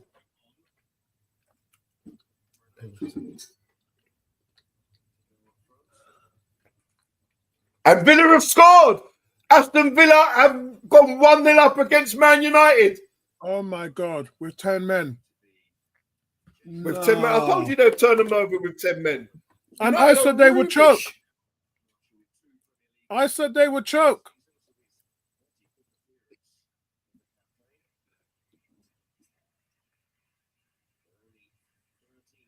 Wow.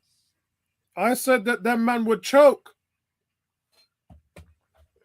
I said that man would choke. Oh, it says VAR. Is VAR in the Villa game? Is that VAR? Let's just check. And it's a terrible header. Drama, guys. Drama, man. That's a goal. What's wrong with that? That's a goal. Oh, no, Emerson's saying it's no goal. Emerson's saying it's no goal. Oh, my God. Oh, my God. I'm just watching it. Maguire plays a terrible back pass. The keeper slides. Right, so Maguire plays a terrible back pass. The goalkeeper slides. He doesn't pick the ball up. He should just claim it. And he juggles it, and it's in the air. And what's his place? What's his name? Morgan Rogers comes in, nicks the ball from between his gloves, and puts it into an empty net. That's robbery. Oh, my God. He hasn't got two hands on the ball. Send the ref to the screen, man. What are you doing? I can't believe what I'm seeing. That is unbelievable.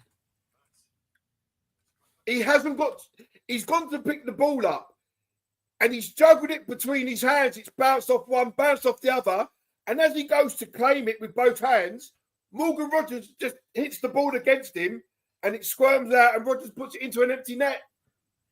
Oh, and Cam says Morgan Rogers has the ball in the back of the net for Aston Villa, but the referee disallows it as he is deemed to have fouled Alte while stealing it from the Villa goalie. No way, man. No way.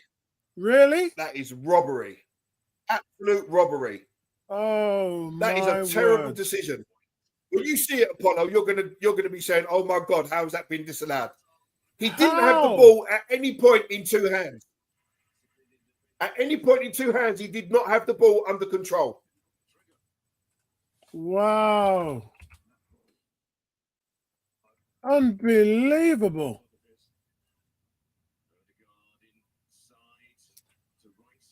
And see that there? That could cost Aston Villa so much money. Oh, yeah, of course. They're down to 10 men. And now Man United have scored. Manchester United have now scored. No way. Are you serious? I can't believe it. It's never in a month of Sundays. That is never a foul on the goalkeeper. The goalkeeper doesn't even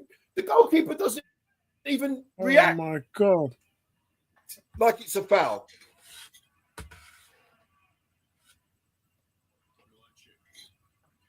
I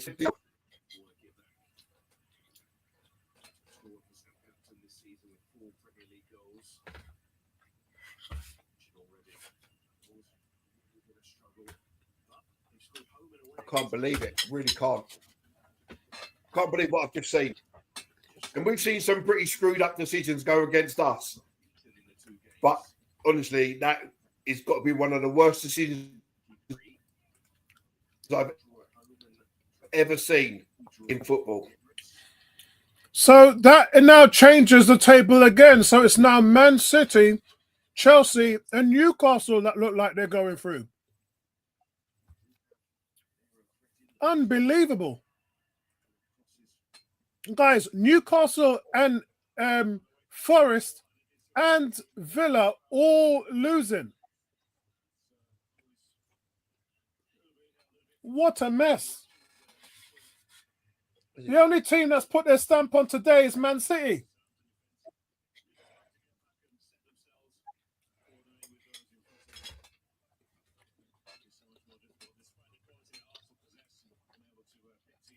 What a mess. Honestly, I can't believe what I've just witnessed. I really can't.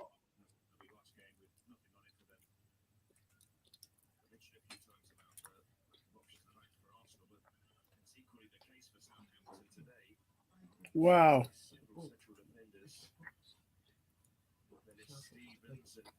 Yeah, it's honestly, that is the worst decision I've ever seen. They didn't even send the referee to the screen. The referee didn't disallow it. Wow. With the ref, yeah, but the surely VAR have got to send the ref to the screen and say that is never a foul. They're showing it again now. At no point did he have that ball in two hands. Wow. If you're going to operate VAR like this, get rid of it, because that is a joke. That is a joke. The referee clearly made United literally a minute and a half later put up their friend and scored. Terrible. Unbelievable.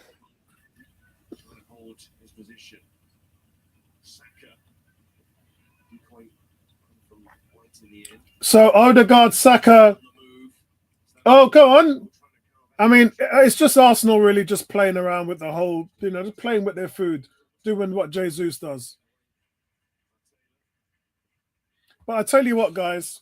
And allowed that ball to come right over.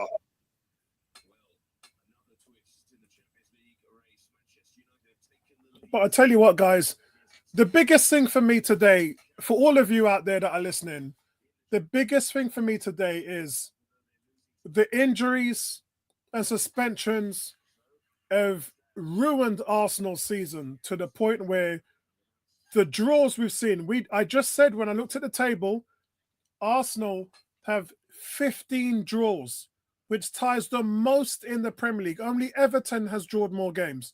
Well, they haven't. They've drawn exactly the same. But it's just too much. You cannot compete on any level with 15 draws. And I think today, this kind of typifies the end of the season for us because I just can't believe Arsenal are on course. Hear this, guys. This is very important. Arsenal are on course to have a player failing to score 10 goals in the Premier League for the first time in history. Never have Arsenal have had a player to fail to score in double digits in the history of the Premier League, which is 1992. So it's 33 years, guys.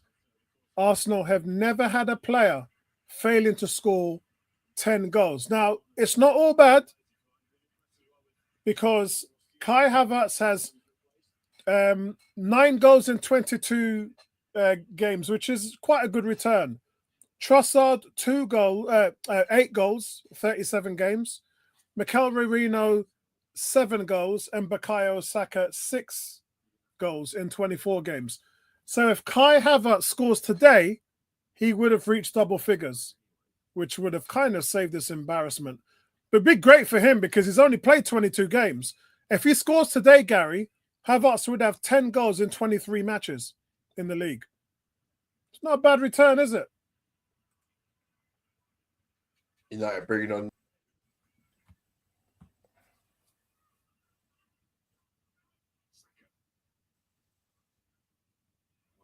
There's Odegaard with the cross. Come on, we got to do better than that. Aaron Ramsdale saves a bit. It's a bit high anyway. Hits top of the bar from a free kick. Yeah, we're starting to look a little bit more dangerous now, guys. Difference having a target, mind you. I can't say target man in Kai Havertz because for this whole entire game, Mikel Merino's been standing there at the striker spot. Oh! And everyone wants to join in. Will go close. Trossard's in the box. Miles Lewis-Skelly's in the box. Moreno's in the box. Havertz is in the box. Everybody wants to score now. Yeah, David Raya would be the most frustrated guy today, not keeping a clean sheet. So, as James has said, Salah's just put Liverpool 1-1. I think I went for 1-1 anyway in that game. Did I go for 1-1? I need to check my match stats. What did I say? I said that no, I said Liverpool would win 3-2. Ooh. I thought I went for a draw there.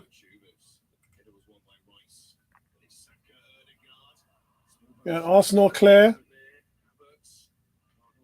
Kai Havertz makes such a difference to this team.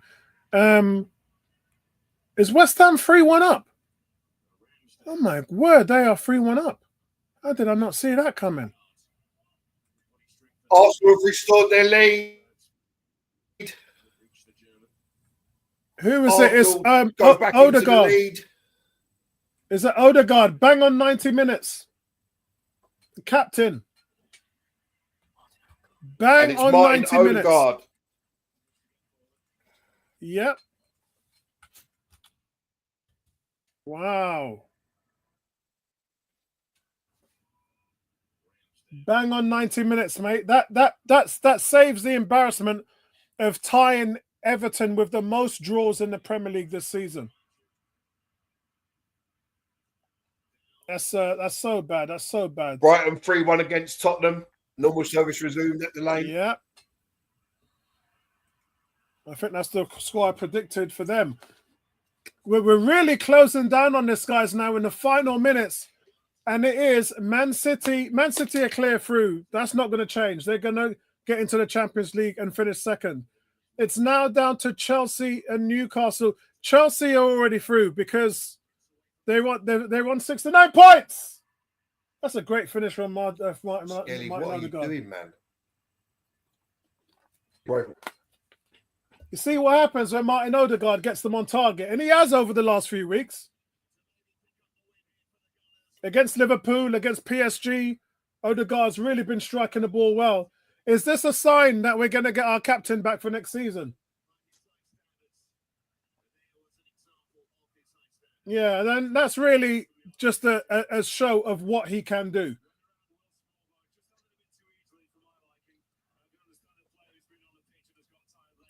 Frustrating for Southampton, having to hold Arsenal that long. Here comes the goal again, the replay.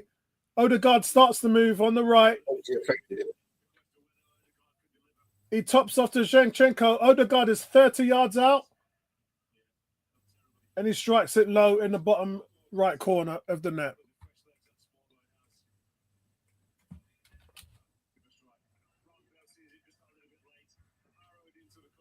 Yep. It's good technique there. Well placed. Good pace on the ball. Well done, Odegaard. Penalty at Man United. What's going to happen here? This could swing Villa going into the penalty Champions to Villa or penalty to United. I don't know.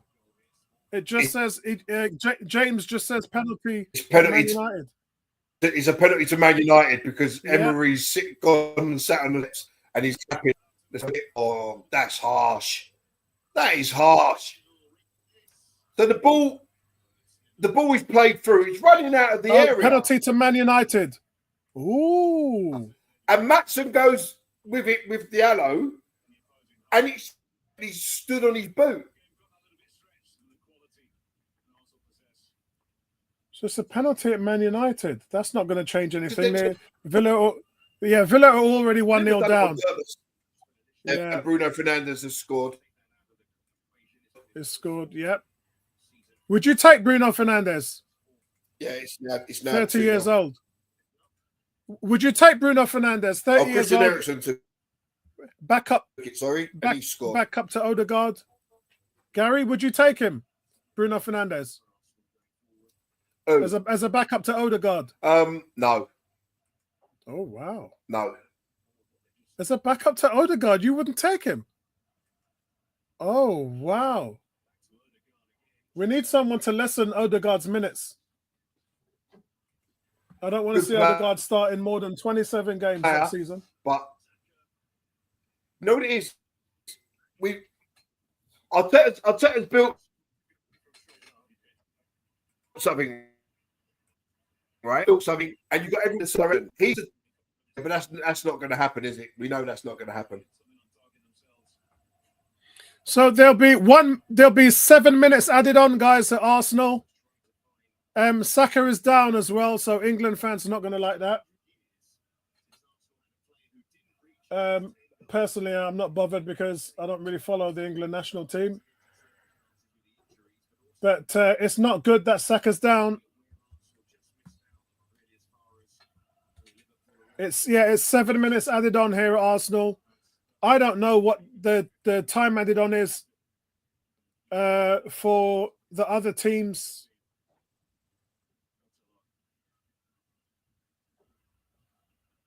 Yeah, I can't really tell you how much time there is to play in the other games. But 7 minutes for Arsenal, it sounds like a bit much. I can. So as it is, guys, Man City, Chelsea, and Newcastle will qualify for the Champions League.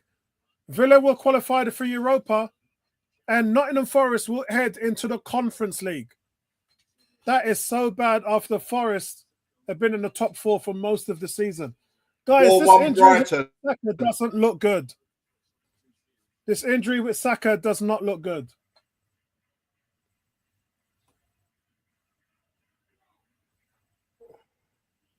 Oh, this injury with Saka doesn't look good.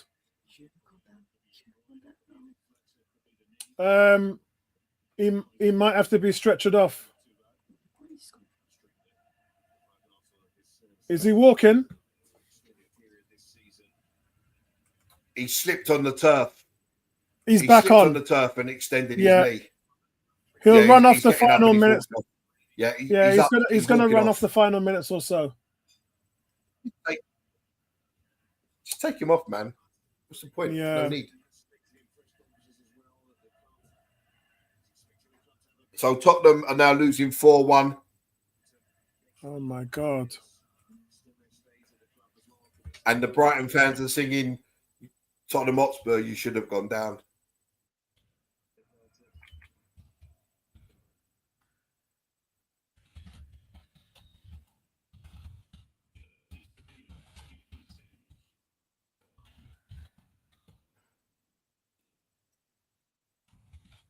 Oh my God, what a goal that is from Brighton. They're full. Oh my word. 25, 30 yards from the left of the box, and he's curled it into the far corner. What a goal. Madness.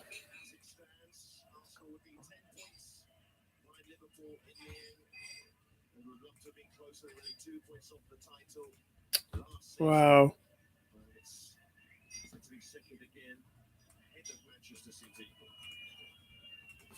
It's madness.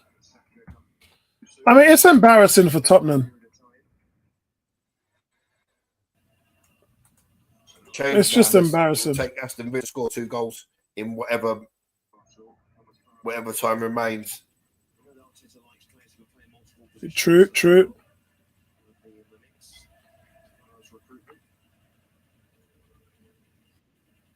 Still be there because they'd be on 67. So that's it. What a goal that is! Jesus. Yeah, that's something special. Cam says, we've had plenty of Villa fans calling us bottle jobs. How the tables have turned.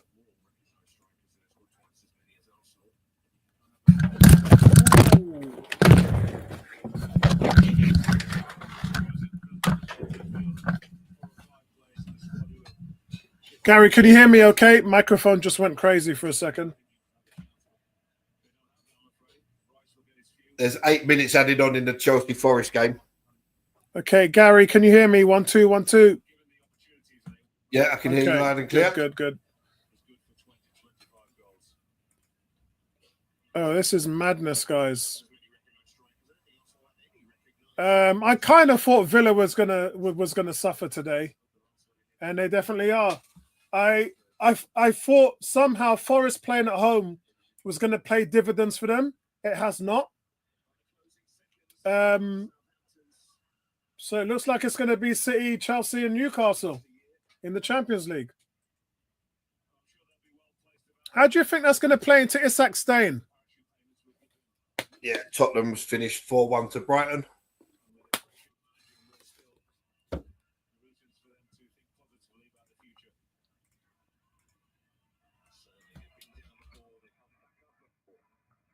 All right, guys, we're just having a bit of technical with Gary at the moment. Arsenal have played the 7 minutes. They're just waiting for the ref to blow the whistle, which is probably going to do any time now.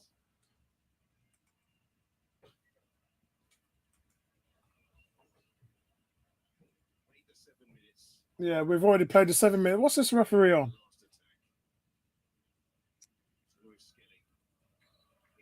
Guys, it's 10 minutes and we're still playing. All right, and there goes the final whistle. Right, okay. That was weird. We played 10 minutes of extra time. So let's good win for Arsenal. Away from home.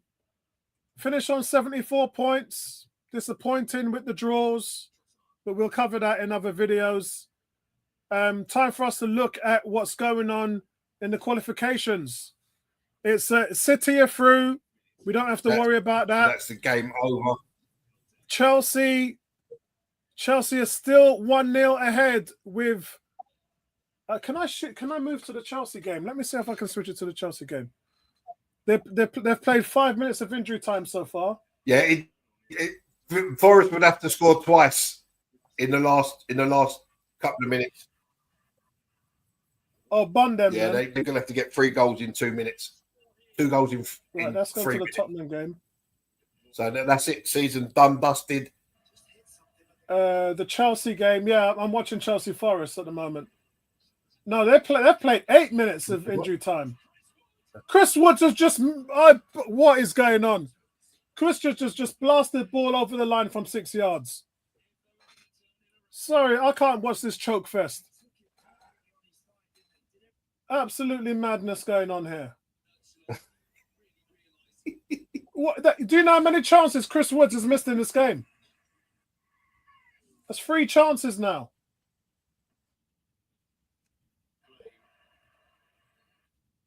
Yeah, that's madness. Man United, Villa. Yeah, Villa's done. Stick a fork in them. They're cooked. Yes. Isn't it ironic that Man United have been dead stock for weeks and then they go and win today? That's nuts. Not watching anymore. This season done, dusted. Well, Newcastle have choked big time, but they're in. How did Newcastle lost and still got through to the Champions League? You can't make this up, mate. Yeah, but when you see that Villa incident, Villa were robbed blind.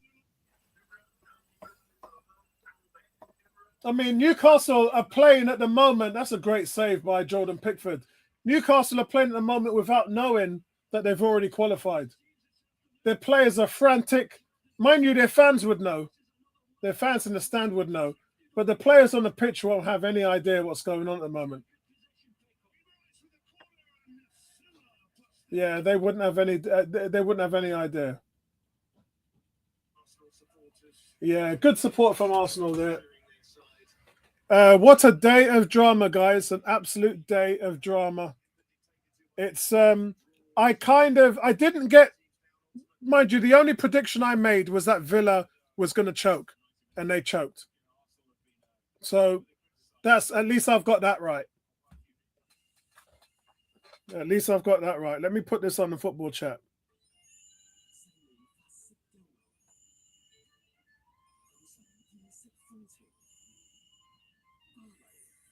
Emery and Villa choked like I thought they would. Yep. Because that's what Emery does. That's going to wind up a few people, which is going to be nice. That's good. You know, in somebody's football chat, people talk about Emery should have stayed at Arsenal. They have no idea. I'm a season ticket holder. I know the stadium was half empty when Emery was there, and that was untenable. So I have no idea what some of these Arsenal fans are talking about. But that's it, guys. It's full time. The games are still going on, by the way, guys. The games are still going on. But I don't think that they're going to have much effect on what's happening now. Nah, there's nothing that can affect it now. Forest would have to score twice in whatever time's left because the draw ain't open to them. And Villa are down by too much. Newcastle are even losing and have qualified. So that's pretty much going to be it. That's pretty much going to be it. So from our perspective, guys, it's done. It's over. I'm going to take a snapshot of the table so I can see what it all looks like. Let me see here. Yeah, I'm going to take a quick snapshot of it. And so we can see where we are. Arsenal have got through and beaten one of the worst teams in the league. Yippee. Yay. Fantastic. Yeah, I know.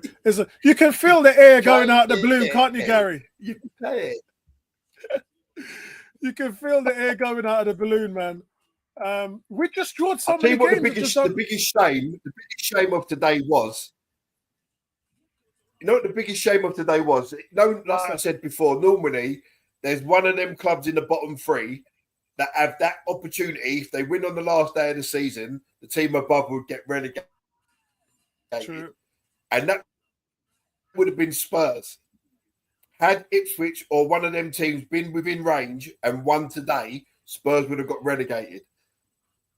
That's how bad they've been. But their season's been a success because they won. They come 37th in Europe. It's absolute madness, guys. But on the final day of the Premier League, we officially have our sums. We have our European qualifiers, and commiserations to some of the teams that didn't make it. I don't feel bad for you, Villa.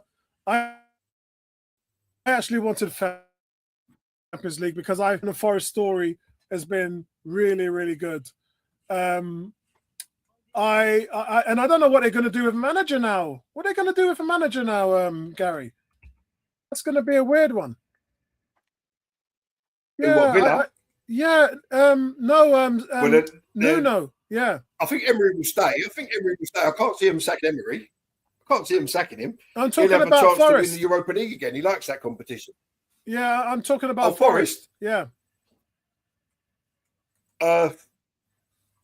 Listen, whoever they get, I mean, Nuno's done a really good job there, and they just fell short. They're too defensive-minded, and you're trying to stop teams scoring at the risk of you not scoring, and then you're relying on breakaways and set-piece goals. Yeah. You know, so if they bring another manager in, they probably won't do anything where, you know, like anything what they've done this season. Yeah, Cam's saying with Chelsea in the Champions League, they'll surely be rival for Gyökeres and Sesko. Honestly, I think Chelsea would go for Osimhen. Do you know what, Chelsea? I don't think it matters. I don't think it matters who Chelsea signed. I don't think their players are good enough. Their goalkeeper certainly ain't good enough. So I don't think, regardless of who they sign, I think they're going to struggle in the Champions League. It's not like they're in the Conference League and they can play their third string and still win games. Champions League is not like that. Yeah. Yeah. James is just saying, everyone give a moment of respect for Kevin De Bruyne. Just played his final list. Yep. One of the best. Some people will argue the best number 10 who's ever played in the Premier League. Yeah, I think Dennis Bergkamp. But Dennis Bergkamp was a number 9 for most of the time, wasn't he? Before he started to age. So if you're talking about pure out and out 10, then probably a lot of people say De Bruyne.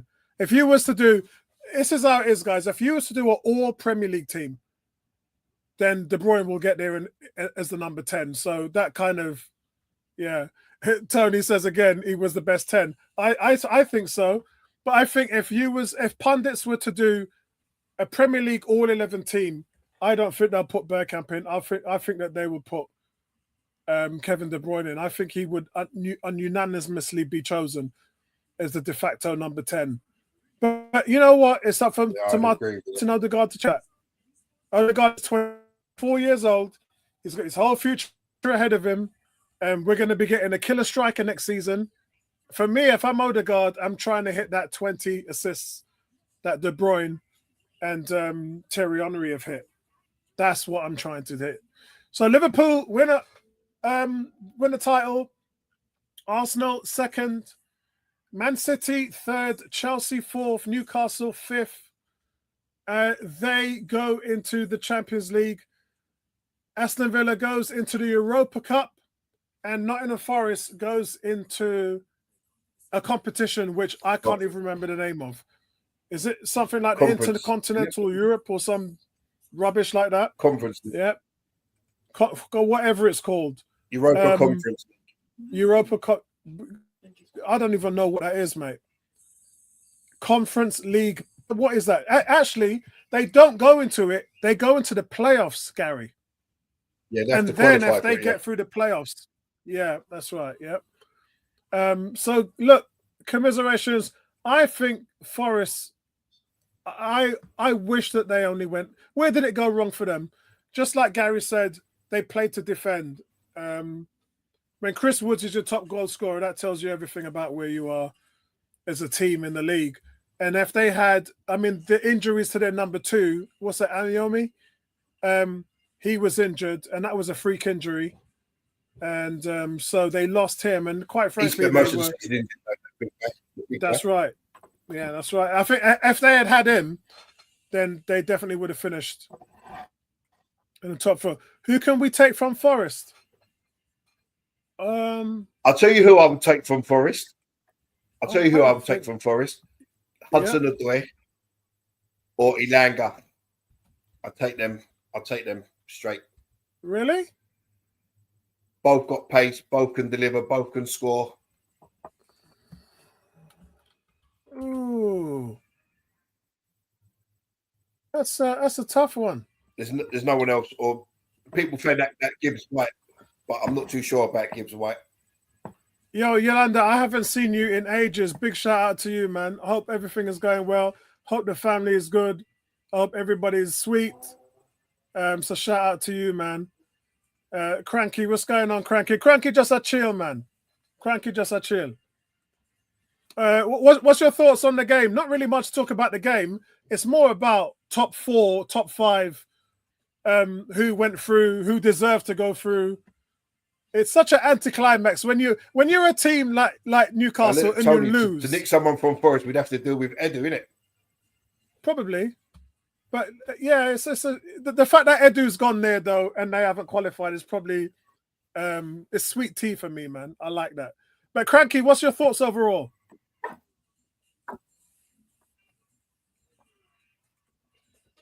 You're on silent, mute, Stan. Yeah, he's on mute. I apologize.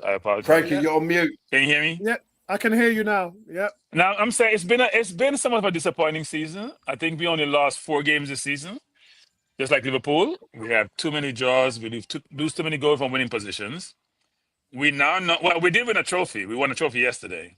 Only it's not for the men; it's for the women. So, big up to the women what they accomplished, winning the Champions League. So people can't say we have won in the Champions League anymore. We have, just not for the men's team. But having said that, look, I think we lost a lot when we lost Havertz and Jesus and Gabriel. That's very obvious that we need to strengthen the squad and have at least 2 players for each position.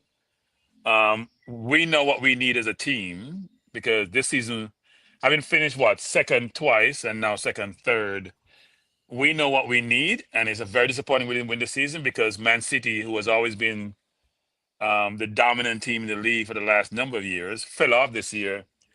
Everyone expects us to rise and take advantage, and we didn't, which is extremely disappointing. But we're not Spurs or Man U because even though Spurs won a European league, they lost 4-1 today to Brighton. Yeah, they have a lot of rebuilding to do. Yeah, we have a lot of rebuilding to do. They may fire their manager. They will probably fire their manager. We have questions about our manager. Can he get us over the top? But we shouldn't forget where we were to where we are now after the last 4 Wenger years, the Emery situation, and now where we are. So we have to give appreciation for the organization and the manager. But at the same time, they need to understand that we ain't going to live forever because it's a lot of years now we have won the Premier League, a lot of years, right? 20 plus years and counting. And that's the main goal. That needs to change. So we know we need a striker. I know there is vacillation or challenge around, do we go Sesko? Do we not go Perez? I haven't heard anyone mention Osimhen for Arsenal because he may not fit our style. But that's not all we need.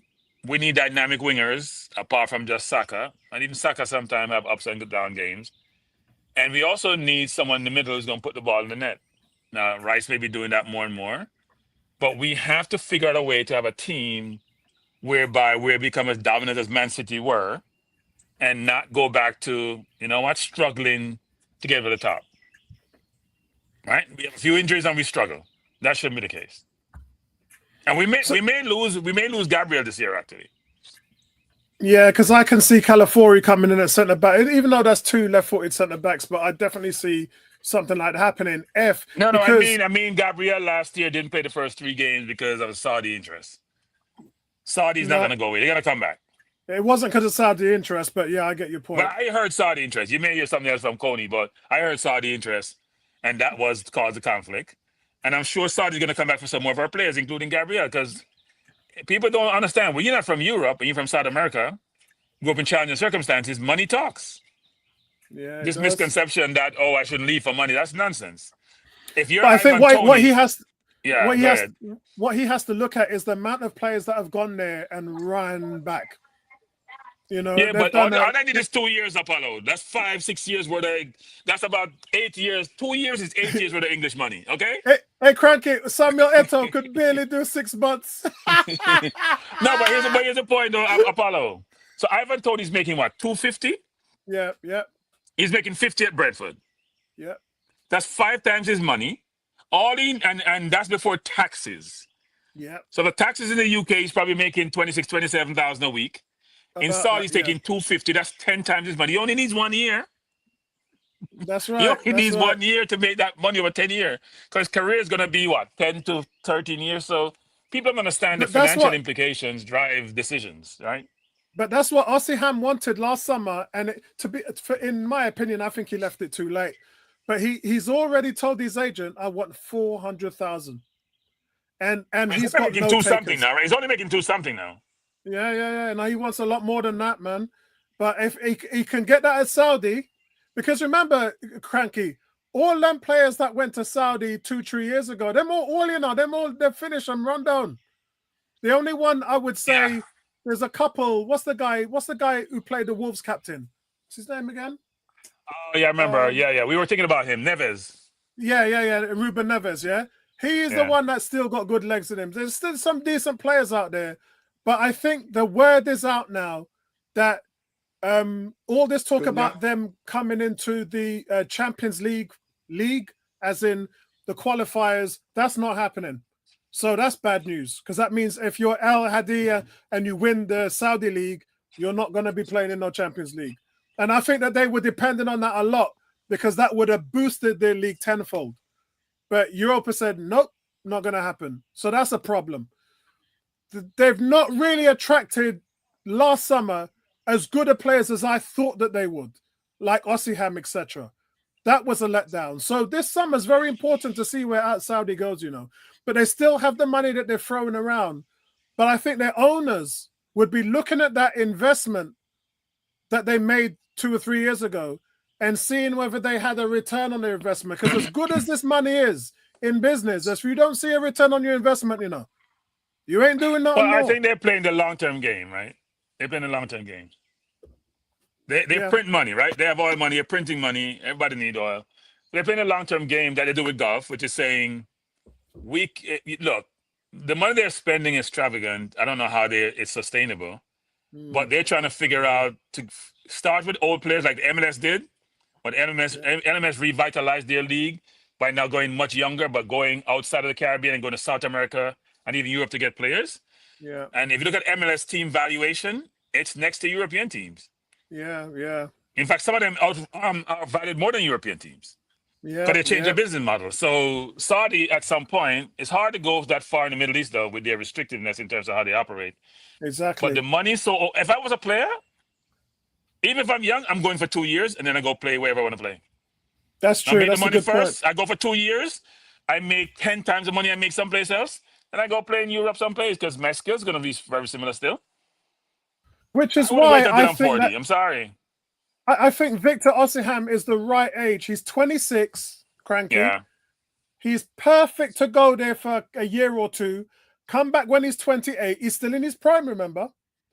and then you can go, because at the moment he barking so much about money that's him now. He done the Adebayo, so you're looked at as just a mercenary, a cash cow. Nobody looking at you for anything serious other than you making money. So the fact that you've gone out there and you've put that out, the only move you've got in you is Saudi Arabia. It would not surprise me if he goes and plays there this summer. Here's my philosophy, Apollo. Players shouldn't care about what fan thinks. I don't think players should focus on themselves and their families. Here's why. So did the players get upset when Man City told De Bruyne, bye? So Liverpool fans are cursing Trent and booing Trent because he's going to Real Madrid and he's leaving him as a boyhood. But De Bruyne played brilliant for Chile for 10 years, won them trophies, was the biggest thing in sliced bread. His skills have diminished, not to the point of where he can produce. And they said bye. Yeah, right? He wants to stay. They say, no, you can't stay. So why fans not upset with City? Of course not. Because they expect City to replace him and keep on going. So fans are selfish because it's about them and what they want. Why should the players be selfish and it's about them? Yeah, Tony Garfield's in Montenegro at the moment working on his house and doing some work on the building, which is because remember I met him in Montenegro last year and he's moved there permanently now, so I am going to go over to see him and his wife at some point. I'm going to go visit them and spend some time over with them. You people in Europe just move everywhere, don't you? Listen, Montenegro is one of the most beautiful guys. If you're looking to go to somewhere and have the most amazing time of your life and seen one of the most beautiful countries on the planet, I definitely recommend Montenegro. Definitely recommend there. So, guys, how many do I'm going to put my Arsenal ownership hat on now. So, if I'm Arsenal's ownership, I would definitely give Arteta one more year because there's too many things that happened this year which was beyond his control. And if you're going out there this year and you're buying a Gyökeres or a Sesko or a Rodrigo or a Nico Williams or a Kuna or whatever. Because remember, Man United, this Kuna business, this ain't set in stone yet. You know, the ink not dry on that yet. I think a lot of these players would depend on whether they were going to win something and get into the Champions League. So when I think about the Man United targets now, dust that, bond that. Because you're talking about a team that's the 15th best. And the table don't lie, guys. The table don't lie. They're the 15th best. And you want to get in, you want to be a title contender and win the Champions League. Man United would be lucky if they get into the top 10 next season. And the same goes for Spurs. Spurs are in the Champions League next season. You think Spurs are going to do anything with this squad? It's an aging squad. Song is finished. Romero, their best centre-back, he gone. He probably going to join Real Madrid. The team is in drastic need of, and the manager, he ain't winning nothing. Yeah, manager finished 17th in the Premier League this season. How you gonna build a team with a guy who was taking your team to relegation fodder? So there's a lot. I'm not worried about those teams. I don't think them teams will be able to do anything serious in terms of attracting players. So I still think that it's really the danger is going to be Chelsea, because right now, guys, I tell you something. Chelsea going to be looking for Sesko, Gyökeres, or they're going to be in the market for a big striker. So I don't know. I don't know which way how it's going to go. As Villa as well, although Villa's in the Europa, so I'm not interested in them. Newcastle as well suffered from a weak squad. So, and we know Newcastle are the richest club in the world. So at some point, their block, remember I told you guys about this 3-year block on the ownership? That's gone. So Newcastle can spend some money now. However, they still have to adhere to FFP and their sponsorship is weak. So they got to work on what they're going to sponsor themselves. They're going to sponsor themselves like Man City did for years. Yeah, it worked with Man City. They got away with it. So just follow the tune, innit? Yeah. So there's a lot of things coming on. We're probably going to have to do a few shows in regards to how that's going to work out. No, Arteta is not going anywhere for a few years. It's not just 1 year. Arteta was sitting beside Cranky today, planning for the future. Yeah. Look, if you're a business person, you love Arteta, okay? If you're a business person, you love Arteta. If you're a football fan, you have some concerns. Yeah. If you're a business person, just think about it. Where you work toward now in terms of revenue generation, sponsorship deal, commercial sales, TV revenues, is only going in one direction. Yeah. I mean, Spurs are the healthiest team in the Premier League financially, and they're nowhere in terms of their Yeah. team. They're the healthiest Yeah. team financially. Most people don't seem to understand that. They manage their wages well. They have the new stadium. They're generating revenues. Their cost is not as much. They're doing really well financially. We are not where Spurs are, but in terms of commercial revenue generation and just in overall, we're making a lot of money. Now, wage bill Yeah. is going through the roof Yes. because the Yes. better you do, the wage bill just get doubled and tripled because everybody want to get paid. And that's why I said to the fan base last week, the budget, I was told the figure for the budget, and there's another figure going around of 100 million. But I want you lot to know that 100 million doesn't include the re-signs. So the money that I was told was a lot more than that. It was nearly double more than 100 million. But a lot of that money has to be used to re-sign 5 or 6 of our players. And as Cranky just said, the wage bill, which we reduced, by the way, our wage bill was 390. We got it down to 230 million 2 years ago. And our wage bill now is soaring again over 320 million. So that's just, imagine that, 90 million on our books is just from the Champions League, because most of these players have they have Champions League forces on their contracts. So as soon as we made the Champions League, that gave them an automatic bump. So already you're talking about a ton of money going in. Now you're re-signing them again. There's more money going in. But I think in regards to that, it's going to be a good year, because remember, guys, the Adidas Accelerator kicks in this year, and so does the Emirates Status right. So there's just more revenue going in, and it's all good news. It's all gravy. Tony, I got a bone to pick with you. I've called you 3 times if you've not replied for me. How is I everything? heard you say it, but I can't I've been recall worried a sick single about you call, for my the last brother. week. My wife keeps saying, "Have you heard from Tony? Have you heard from Tony? Have you heard from Tony?" Yeah, So I can't say. I mean, I'm doing a lot of resting at the moment, so I'm sorry, bro. I don't know where it is that I've missed your call, but yeah. It's funny because I've missed your call, but I've actually had a conversation with Bertram for hours.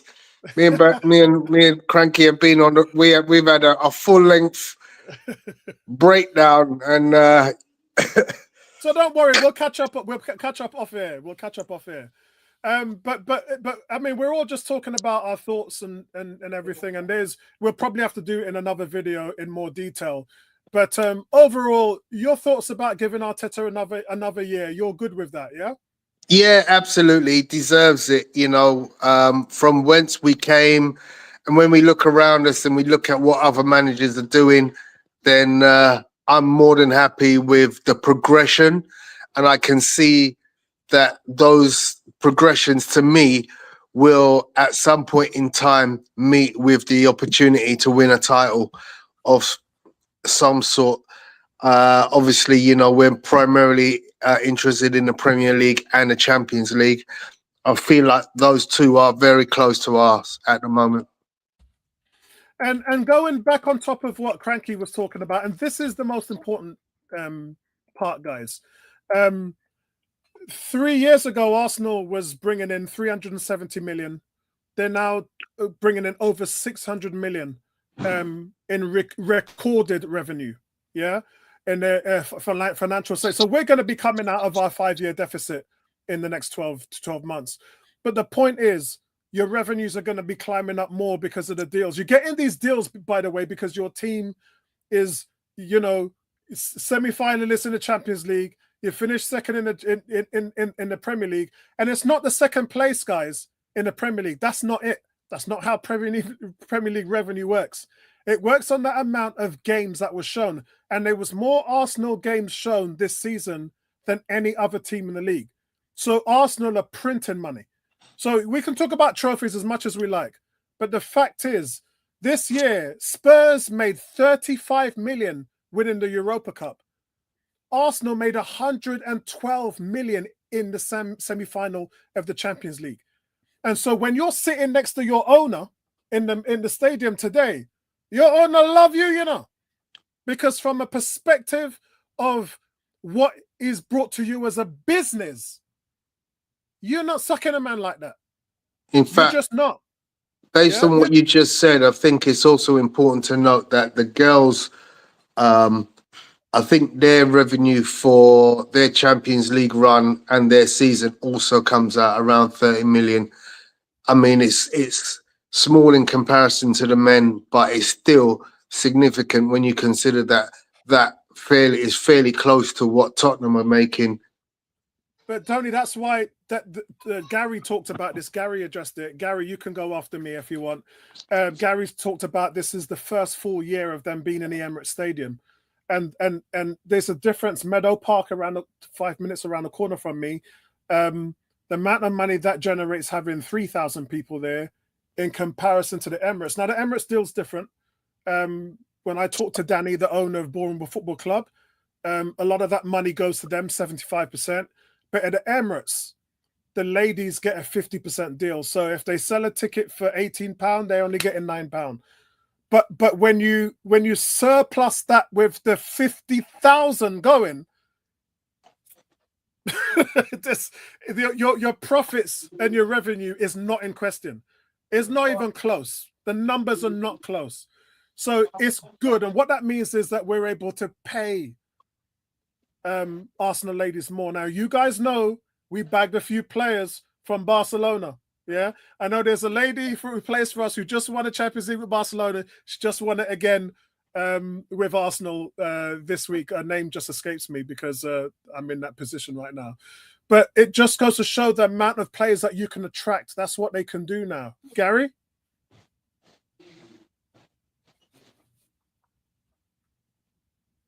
Gary, you still with us? Gary's on mute. Yeah, no, there he is. He's there. He's still on mute. Yeah, Gary, you're on mute. Yeah, I'm still here. I don't know if it's my internet that's playing up, so I'm just listening to the bits and pieces that I can hear. I blame Tony for joining in.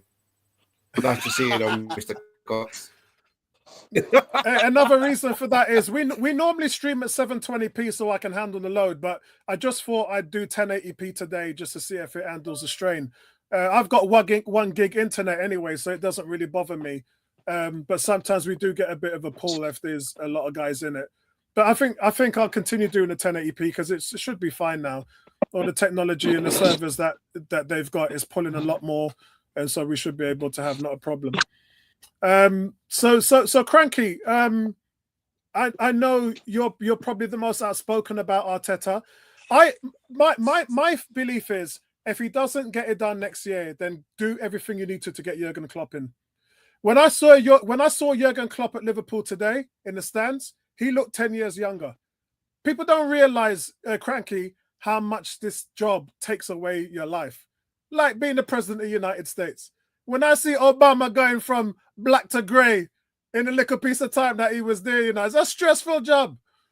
So that's my stance on it. My stance is Arteta for next season, go out there and win something. You'll have a squad next season. If it doesn't work, do everything you can to bring Klopp in. That's my stance. So people think I'm anti-Arteta. I am anti-bad decisions. I'm not anti-Arteta. So it looked like he did a great job in the training ground, right? Preparing the team to play. His game management to me is atrocious. I can't hide my feelings on game management. I watch the games and thinking, you need to make this change, make that change. And I'm not a football coach. People will tell me that, and especially doing my channel, you're not a coach. What are you talking about? But I think you need to be a genius to see some of the changes that need to be made, or the people you need to bring in, or players that should be taken out of games that are not taken out, or switch to be made. I had a kid from Nottingham Forest said that he was doing a comparison between teams we play against, and he was making it seem like we're impossible to play against. Because he said, Man City, you can rest. When we rotate the ball, the rotation is different from Man City, because the rotation is supposed to be more penetrative. Do I totally agree with that? No, but that's his view when he's on the field playing. So he knows more than I do because he's the one feeling the pressure when he's on the field. Which suggests, and you hear a lot of players come in like Marino and Rice talking about what they do in training is material different from they learn someplace. So he's doing something right in training. But if you have some deficiencies, like all of us do in life in certain things, discipline, then get some help to help you. His game management is not good. It's not a rocket science to know it's not good. The way he make changes, the way he make decisions in game is not good. So that needs to change. But if I'm Josh Kroenke, I'm not firing Arteta. Because he's making me money. And this is not a friend business, it's a business. He Yeah. fired Malone for Denver because Malone was being disruptive and difficult to deal with in the NBA championship. The Kroenkes are very strategic about who they hire and how long they keep you for and what benefit you provide to them. You can look at Look their at history in Sean. sports. Look at Sean McVay at the Rams, who came from the Redskins. Yeah, but He I'm is just saying they're printed very money. strategic how they think about business and how they make decisions. It's not just about wins, it's about wins and losses, but it's not just about trophies. Because go look at the history of Man City, for example, where they were financially and where they are now. Same thing with Chelsea. When you win, people buy your jerseys, you get more TV games shown, you make much more revenues. People that want to play for your club because you're in Champions League.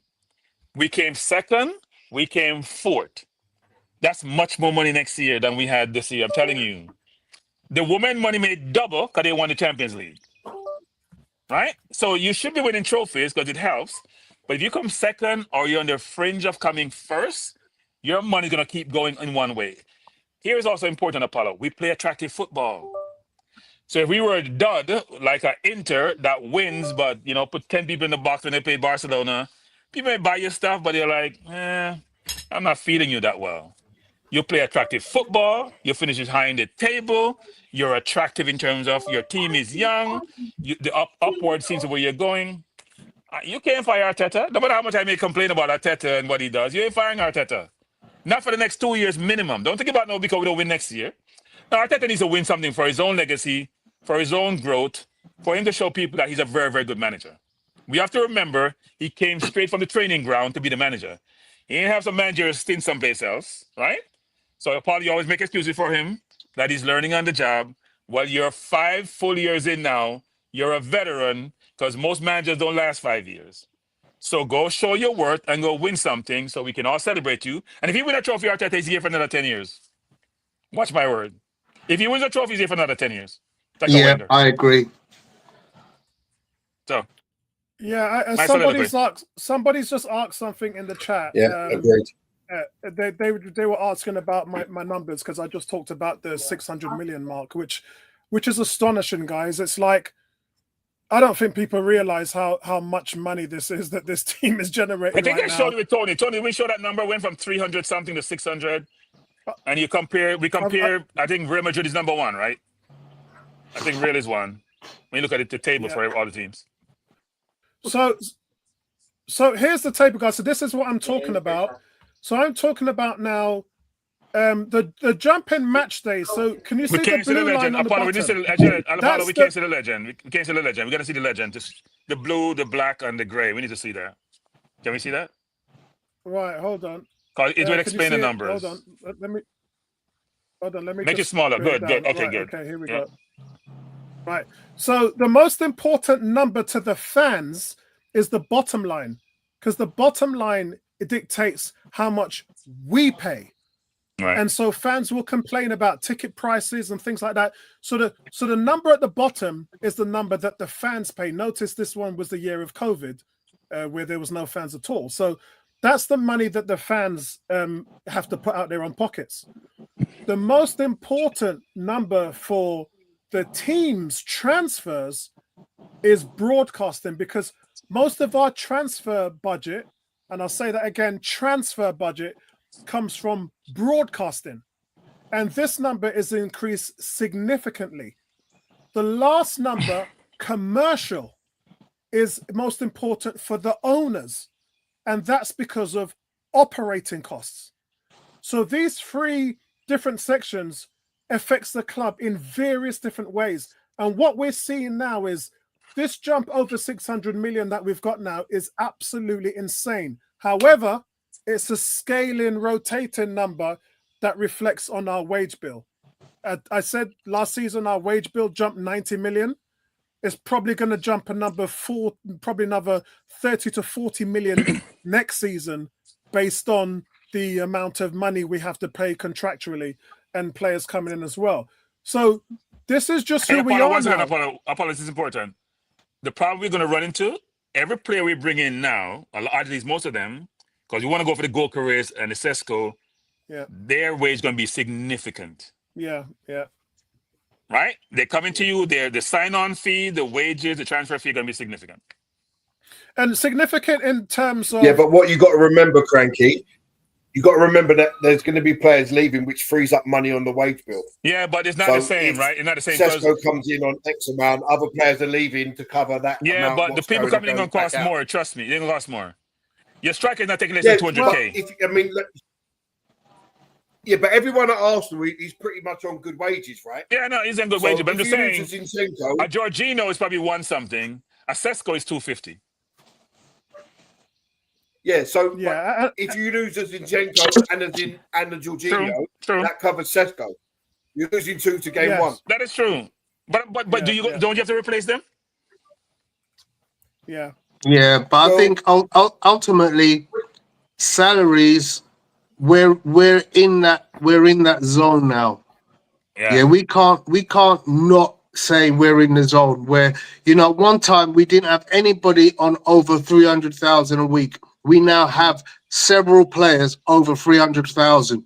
So we are always going to be targeted by the fact that we are a club that pays that kind of money. And Tony, anybody who comes to Arsenal of a high caliber will be expecting 300,000 as a base minimum. And that's Tony, just the world we live in.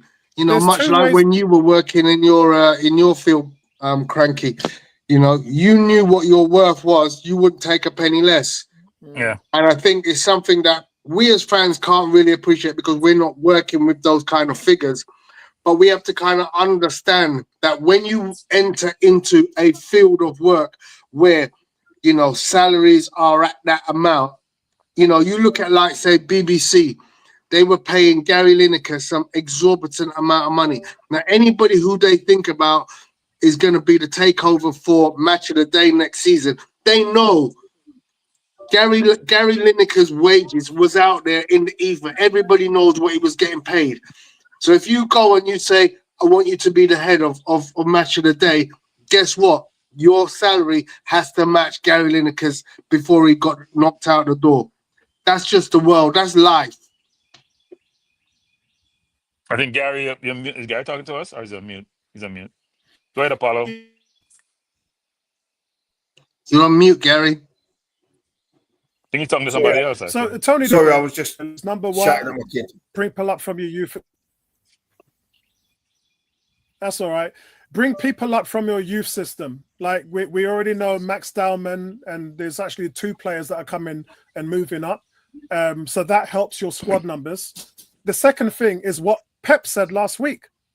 Pep told his owners, I don't want 22 players. He said, I don't want to. He said, I can manage 19 players and a couple of goalkeepers. Pep thinks his squad is too big. Why is he saying that? He's saying that for the reasons that Cranky and Tony are talking about. Because when you surplus your wage bill and the salaries of 2, move them to the top of the chain. It's a sausage machine. It works in a way of what one man don't have, another man have. And so this is why some of the squads, Juventus does this all the time. No, Apollo, it's all difficult to manage because if I'm making 2 something, I must be an important player and I want to play. Can you imagine 11 playing, then there's 11 go to the manager's office saying, why aren't I playing? Right? You look at Man City. Grealish is on the bench. Yeah, but that's what you want, though, Cranky. No, you want that competition. No. Because Cranky, Man City's players start 10 games less than what our players. Their players start 26 games a season. Our players start 36, 37 games a season. You don't want that. That's not long term. Yeah, Apollo, but here's the problem, Apollo. You want to play the big games. If you're a Grealish, you're not playing the big games. You're on the bench. Correct. Yeah. You're making $200,000 a week. You're on the bench. Doesn't work. So that has to be addressed also. That's why there's no more reason for 22 players, but you need, I think to me, you need 22 players. 2 for each position, minimum. Because it's all about trust. Arteta doesn't trust his players. There's no other word for it. It's about trust. And we've seen that over the course of the last couple of seasons. Yeah. And for some of them, I don't blame him. He's like Tibbs, Apollo. He's like Tibbs. Yeah. Play to the ground. That's what you do. Oh, can we see the numbers? Okay. No, I already showed the numbers on that graph, 18, so you could see where the 600 million is. And I want I think he Arsenal wants fans to to see know. it again. Oh, right, hold He on a wants to second. copy it. Let's get rid of this. Let's get rid of that. I mean, a team like we put out today, there is no reason that a team like that can't be put out against the so-called lesser teams in the Premier League, because you should still have enough quality to get over the line and be able to rest the likes of Saka's, Odegaard's, Havertz, and so on. You know, but we don't The see issue, that. Gary, Everyone is you have to make sure that you don't see the slip off. We often talk about the difference of when we have Saka to when we don't have Saka, when we have Partey to when we don't have Partey. Those kind of things, I think, are being addressed this summer, which is going to make a huge difference to how we can allow those players to have games off where we know the player agree. taking their I agree spot with you. on the pitch will be delivering a similar level of output to the original player who was originally played in that position. So 18 says here. I agree with that totally. So 18 says here, wow, what's the average? Well, you can see the average here. The average is roughly around, let me just have a look at it. The average is just over 400 million. So over the average doesn't matter, though. The average doesn't matter. Well, it does, because that's what you base your operating costs on, mate. So it does matter. No, it doesn't work any other way. No. So your average over the last 10 years has been just over 400 million. Nobody base the operating cost on just next average. Year Apollo, stop right there. Stop right there. Nobody base the operating cost on just average. Sorry, Craig, you average lost me. have to make sense. Average suggests that my revenues, please, it may fluctuate, but that's going to be a certain level. No. Look at the trajectory. Look from 2021, which is post-COVID a year. It's not post-COVID, but sort of after COVID, through where we are now. No, trajectories don't work because of rolling costs. So like I said, so in other words, Cranky, if I was paying you 100 grand for the last 5 years, and for the next 5 years, I'm paying you 150 grand, do you know why that rolling don't work? Because I'm paying you your money, you're living in a bigger house, driving a more expensive car. So even though I'm paying you more, your innate costs roll with it. Does that make sense? So that's why you look at the average to work your operating costs out on where you're. So where I was going with this is our operating costs are 250 million pounds more than it's been over the last 5 to 10 years. So there's a lot that Arsenal can do with that in terms of how they built. That's the reason, Cranky, why they're talking about building a stadium extension. It's because of the projection for 5 to 10 years. Does that make sense? Yeah, because there's demand for tickets, right? There's demand. Yes. So when you get demand for tickets, figure out how do I satisfy the demand and max. And is it worth to bid the extra? Is it worth to build it?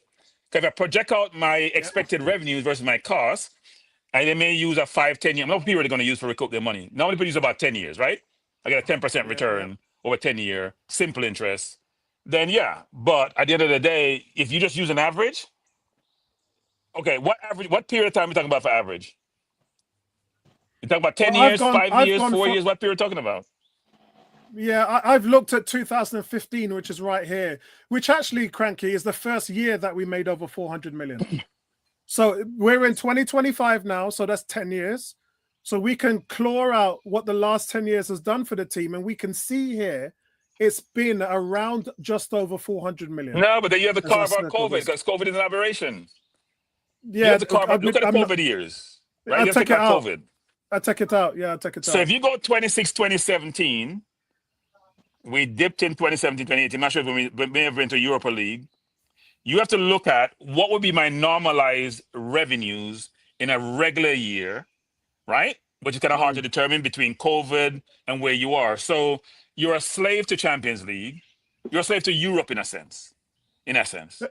Agreed, because these three figures here, Cranky, were Champions League figures, right?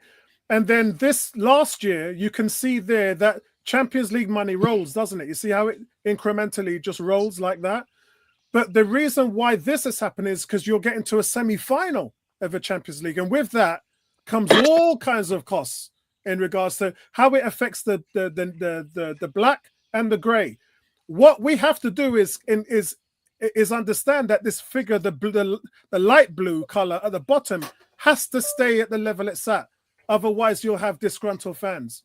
If you want to make money, you got to do it in your broadcasting and commercial costs. You ain't gonna make the fans penalize for paying for more. What this shows is that fan revenues are the least important of all three levels. Yes, of course, and that's why it's important to keep them at a base level. Does that make sense? I don't think fan revenues are unimportant to that huge amount. No, Tony said least important, meaning fan revenue is the most stabilized revenue, right? Yeah. So those other revenues fluctuate. If you're not doing well, your broadcast revenues go down. It's more volatile. Yeah. So fans are going to come regardless, even if you think it's still coming. But from a number standpoint of the trajectory, unless you increase your stadium size, so you have to increase ticket price to increase fan revenues because you're sold out. Yeah. Right? Yeah, So I think it's important that we address that issue of the stadium redevelopment, because I think it's almost become like one of the most significant things that will happen for this club going forward. You know, we've seen Barcelona and Real Madrid both extend their grounds significantly to their benefit. We are in a situation now where it almost has to happen. But people got to realize, when I spend money in my stadium, your prices go up. The food in the stadium go up. The ticket prices go up. Right? More boxes. I mean, in the stadium, you say that, but actually, I think it was worked out many years ago that Arsenal didn't even need to have money coming in from their supporters through the ground.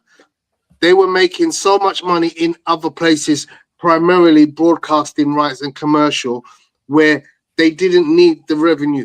But of course, we now know when we look at that figure, it's important because it is a stable part of the amount of money revenue is brought in. And obviously, based on the trajectory of what you foresee happening with the club success-wise, if you continue building, you're building a squad that goes from, 20 world-class players to 30 world-class players. The salary goes up incrementally, and as a result, everything else has to adjust accordingly. That's right, and that's why, guys, I broke down the 3 sections for you, because the fan revenue does not implicate or affect Arsenal's outgoings and incomings at all. It has nothing to do with the operational costs or the players' wages. That's the commercial and broadcasting stuff. So the stuff we see at the gates has no detriment to how Arsenal run as a business. Apple, I don't understand that, because then you're saying we're bifurcating the revenue streams and allocating the revenue stream to certain costs. The revenues are all in one pot. It's all in one pot, right? Yeah, that's right. Yeah, right. It's all in one pot, so it applies. But maybe what you're talking about is incremental, which is the more money I make, the more some players want some of that money. Yes. That's why I put it, right? So I'm gonna pay them because I'm making money and I'm doing better. Yes, but the section I talked about is the only section. Remember, I said the word. It's a double-edged sword. So you put the money up and the fans go into disarray. And you don't, as a business, you don't want your spending customers in disarray. You want everyone in a place which is sustainable, which is workable and achievable in that way. So as an objective for a business, you want to keep that in a place as consistent as possible. And it's not just Arsenal, Cranky. No, I understand, but I'm saying football is different, though. In football, your fans are not going anywhere. No, it's not different, Cranky. No. There's a difference. I may not go Tesco and buy my stuff. I may go some alternative. My fans are going to stay, but I got to satisfy my fans. Right, but I'm about to answer that. To answer that. Yeah. So you saw a little raise, didn't you, in the blue bottom line? That's just inflation, Cranky. That's all it is. Same way. The point I'm making, fans are not going anywhere. That revenue line is very stabilized. It's like some fans are not going to the games, so they're not spending. They're not going anywhere. Agreed, but that line they get disenchanted. They're still not going anywhere when they get disenchanted. Yeah, only inflation will impact it. Yeah, the fan shouldn't drive your spending. Okay, your need to improve your product should drive your spending. You want to win because it generates money. and it improve the appreciation of your business. You should make fans go buy some 200 million striker because they want to feel I don't good. think you can say that, Cranky. I don't think you should No, ever put fans that can't drive onus on that. your fans. I mean, look, we are paying customers, all of us. We all put an investment into the Premier League, into the TV companies who ultimately play the Premier League and in turn pay the No, clubs. Tony, I get all of that, Tony. That's not my point. My point is this. Fans sometimes are unreasonable about their desire. So in January, I should go buy some striker who wasn't available, who may not be good enough. So I got to live with that damn striker for the next 4 years. And I know it's not good enough, but I should buy him in January to appease the fans. I made them feel good. He come and score a few goals and we feel good, but that's what Arteta wants because he knows not long term that doesn't work. Yeah, but as a business, we're talking about the gate costs, the fan costs at the bottom. Long term, it can work though. That doesn't affect us. Do you know why, Cranky? Because we've got the highest waiting season ticket list in the Premier League. As I'm saying, so the fan, Yeah. the You point I'm lose making is 9,000 yes. fans, 9,000 fans come straight in. They're like Green Bay Packers, right? Yes. That number will always be sold out. No matter where they play, no matter what happens, it'll be sold out. Doesn't mean you shouldn't take the interest in. What I'm making, Tony, sometimes they're unreasonable with their interests. They're unreasonable. And you can't just go satisfy unreasonable people. Yeah. Do what's 'Cause best for the I don't business know- model. It's a great comparison though to look at the way certain teams operate. Like you look at the Dallas Cowboys, their fans expect, to win, and their manager Jerry Jones knows what he has to do to deliver. Yeah, go out and buy good players. But Tony, it hasn't worked for over 20 years, Tony. I know, but you see what I'm trying to say? My point is, we can see how that mentally affects fan bases. That's why I say you should. That's why I'm saying that you got to make the best decision for your business long term. Yeah, and I think that this is immediate decisions. And let me come to Hatumi's question first. He says, Apollo, what's going on with Partey's contract? We're surely getting a quality player like him leave for free. So the season's over now, so I don't too mind talking about a lot of the stuff that I know. But I did tell the panelists, so Tony, Gary, all the guys that are in my group, I do try to forward them up on stuff that's going on. Partey's already had 2 meetings with the club. The teams that were in for him, there's only 4. There's Barcelona, Atletico Madrid, I think it was Al Hadi from Saudi Arabia. What terrible teams! What terrible teams! Yeah, and Juventus, but he hasn't. He hasn't. The only team he said no to is Atletico Madrid, and Partey wants to stay at Arsenal. That's the consensus. The second meeting was a really good one because the first meeting wasn't with Berta. It wasn't with Berta, but the second meeting was, and he's made it clear, Thomas Partey, that he wants to stay at Arsenal. So don't be surprised if in the next 7 days or even the next 4 days, if you see, because they're meeting Tuesday at 10 o'clock from what I know. In the next 48 hours, the agent's got the third meeting, and that's with Tim Lewis and Richard Garlick. That's with the big boys. So I expect a contract to be done in the next 72 hours for Thomas Partey. If it doesn't, I would start worrying. Yeah, Apollo, there's a problem. There's a problem. My understanding is, you can tell me if I'm aware or not, they want to take a pay cut. Is that true? Well, this was the sticking point with the initial meeting, the one that they had with Tim Miller. I think it's important to keep Thomas Partey. He should be getting a pay raise. What pay cut? He should get a pay raise. What are we talking about? So remember, guys, it's important for us to keep perspective that for 6 months we haven't had a technical director, and that we've had our chief negotiation officer, Richard Garlick, essentially doing something which he shouldn't be doing. That should be down to what Berta thinks is the best thing for the club. And then they all speak in unison about which is the best decision. So the first meeting didn't go too well. And that's when all this salary rubbish was, we want to pay you half. Partey didn't want to take a pay cut. And I told my guys, the panelists, everything that was going on. And basically there was no movement on it. And it looked like Partey was going to leave. After the second meeting with Berta, Berta is going to pay him the same. He's not going to take a drop in salary. But we're looking at whether it's going to be a 2-year or a 3-year deal. It's essentially Partey wants a 3-year deal. We want a 2-year deal. There's just really some small things to iron out, but he will not take a drop in salary from what I've been told. So he wants to play into his 40s then? No, he's only 31, Cranky. He wants You know, goddamn 31. Stop telling people don't lie with your 30. he wants to be here for another 3 years. He's a fit 39-year-old. He's a fit 39-year-old. For 31. The only thing, Cranky, that I could see happening, and this is something Colin told me on Thursday, is if they structured a contract like his last one, because people think that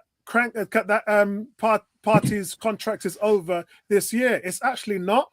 There's actually an extension for another year. But that extension is a mutual extension. In the NFL, extensions are normally done on the team, not the player. In Premier League and European UEFA FIFA football, extensions are 50-50, which means both sides have to come to the agreement that they're going to stay. So it works a little bit different than it does in American sports. In this occasion, that situation could happen, but he don't want that. He wants a new contract, which would make him stay here for longer than 12 months. If I'm Partey, Apollo, everybody's negotiating for a higher wage. Yeah. I just had my best season. You had some difficult seasons. Yeah. A pay cut is not even my vocabulary.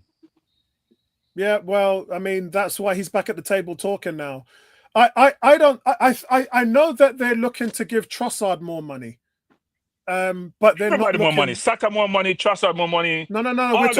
No. We're talking about 30 plus players, 30 years old plus, which is a different kind of contract. Okay. Yeah. Okay. So I know they've agreed to do it with Trossard, which tells me they may do it with Partey. But from what I've been told, and my guy works in accounts, as you guys already know, I've been told that they've gone from giving him a pay cut to keeping his salary. So that's progress. So let's see where they go on that. But it's all good news. Unless something what drastic he played this year? happens. He played 50-something games this year, right? He I played know about 52 games this year. I know it's the most he's ever played as an Arsenal player. Yeah. It's about 50. He played a lot of games. That's a lot of games. But I think the key to it is next year we won't have to do that. Because, you know, we'll have rotation. Don't tell me Arteta got to make decisions about rotation now. Well, no, but you pay 60 million euros for Martin Zubimendi. You're not going to keep him on the bench for Thomas Partey. You're just not. So you gonna play with Partey? I think that. I don't rate Zubimendi. I'll be honest. Maybe he's great, but I watch him play like against Man U, and I'm like, what are we raving about? Okay, but Cranky, I have to move you back to the business world, and I know you switch your cap like I do. If you're standing, but Zubimendi's going to need time to bed in, right? Agree. And that's where Partey steps in and helps him along in the way. Agree, because if football's like business, right? If you're standing still, you're falling behind. So you've always got to be thinking of the numbers. And I think essentially Arteta's been thinking like Pep, like I need less players to supplement my salary, my team's wages. And that doesn't work. It don't work with Arsenal because this year shows you. See, Pep wants less players. What happens if Pep goes less players next year and then he gets major injuries? In dead again. Yes. So you just prepare for the worst. We can't do it. We've had 3 years of a thin squad. Don't play it to chance. Don't do it. Well, I do think we have to improve the academy. I think we've also missed. I think we're also missing a point in relation to player development because there's no doubt in my mind that Mikel Arteta is developing players in a way that means that we're now seeing them perform at levels that they've never performed themselves, and they're honest enough to say that themselves. I mean, Declan Rice, you know, can we imagine what Declan Rice will be next year based on his trajectory, based on the time he came into Arsenal to where he is today? I just think next year he's going to be unplayable in midfield. You know what? Brilliant point, Tony. And this was a point of discussion 2 years ago when me, you, and Cranky was talking about Gary. I don't think you was around then, and we were saying is Rice a 6 or an 8? And we were going back and forth, to and fro. He's an 8, bro. When last year he had 7 goals and 9 assists. This year he's had 9 goals and 10 assists. This guy is scaling upwards. He's 24 years old. And I showed you guys all the stats defensively. He's been the best defensive midfielder via stats. I don't care what you say about Rodri and all these guys. Statistically, Rice has been the best. He's top in interceptions, recoveries, and tackles more than any other player in the Premier League over the last 3 seasons. Funny enough, He's overplayed though. He's overplayed. yeah, he is. So the last week games, he was dead on his feet before the first half was done. Yeah, I agree. But again, I said to fans as well, fans think he played at 6 at West Ham. Souček did. It wasn't Declan had a free role. Declan was basically, I'll go where I need to go in order to affect the game. Essentially, he was an 8, but not an 8. He was more. Well, they were double pivot, aren't they? Because Souček was ahead a lot of times, right? Scored a lot of goals. And Partey's the only player in Europe that allows you to play in a single. Yeah, the reason Rice is able to have so much freedom is because it's Thomas Partey. There's not Man City, not Juventus, not Bayern Munich, not Real Madrid, not Barcelona. None of these teams could play with a single pivot. That's why they want Thomas Partey, so they can get more men up forward and score more goals. I don't think people realize how Partey plays defensively and how he just toes the ball off you and create turnovers without him winning the ball. Right? He stretches long legs out, affects the game. People don't give him credit for how he thinks, how his brain is his most important asset. Yeah. You watch him when he gets the ball or don't get the ball. He always glances before the ball comes to him. You watch him. And this is he why always I knows said exactly where he is, and he doesn't just make the first pass. He's thinking 3-4 passes, and he makes the one he thinks is going to be the most effective. And this is why I sent the video to the group on the channel showing Mars Lewis Skelly's ability to step into a challenge. Now, they used to teach this at Watford back in the 80s, I remember. But it's an art which we don't see a lot of players doing. And what it does is it just creates a barrier of when a guy's coming to tackle you. And Mars Lewis Skelly is so good at it. Quite frankly, they've played videos with him and Casado and a couple of other players, and there's no one doing it better than Mars Lewis Skelly. And it just, as soon as a player makes contact with him, he puts that leg in the way and then moves his torso. He twists his torso. Apollo, it's a blessing and a curse. It's a blessing and a curse because he keeps shooting the ball and he's lost it twice this year that cost us. No, but that's because he's been overloaded, Bertram. Eh? Yeah, that's because he's been overloaded. So that's what happens. If you see, like Partey gets 2 or 3 men on him and don't lose the ball. Lewis Skelly only has the ability to do that with a couple of players. He ain't at Partey's level yet. And when I've seen him lose the ball against PSG, they rondoed him. They had at least 3 or 4 men around him and swarmed him. And what you have to do, see, Partey has the ability to sense that danger and get rid of the ball before it happens. Exactly. That's what I'm saying. His brain is the most important asset. He knows exactly where he is. Once in a while, he may get caught, but it's not the norm. Yeah. It's not the norm. He's very, very intelligent footballer. Yeah. So but Mars Lewis Skelly's got leagues to go, man. He's got leagues to go, man. No, the kid has a lot of quality. A lot. Yeah. He's a midfielder, actually. Yeah, It's very obvious. And essentially, so is Ethan Wanyeri. So what are we going to see? That's another good question. Remember what we did to Oxlade-Chamberlain? But would you guys sign a proper left back to allow Lewis Skelly to play in his natural position?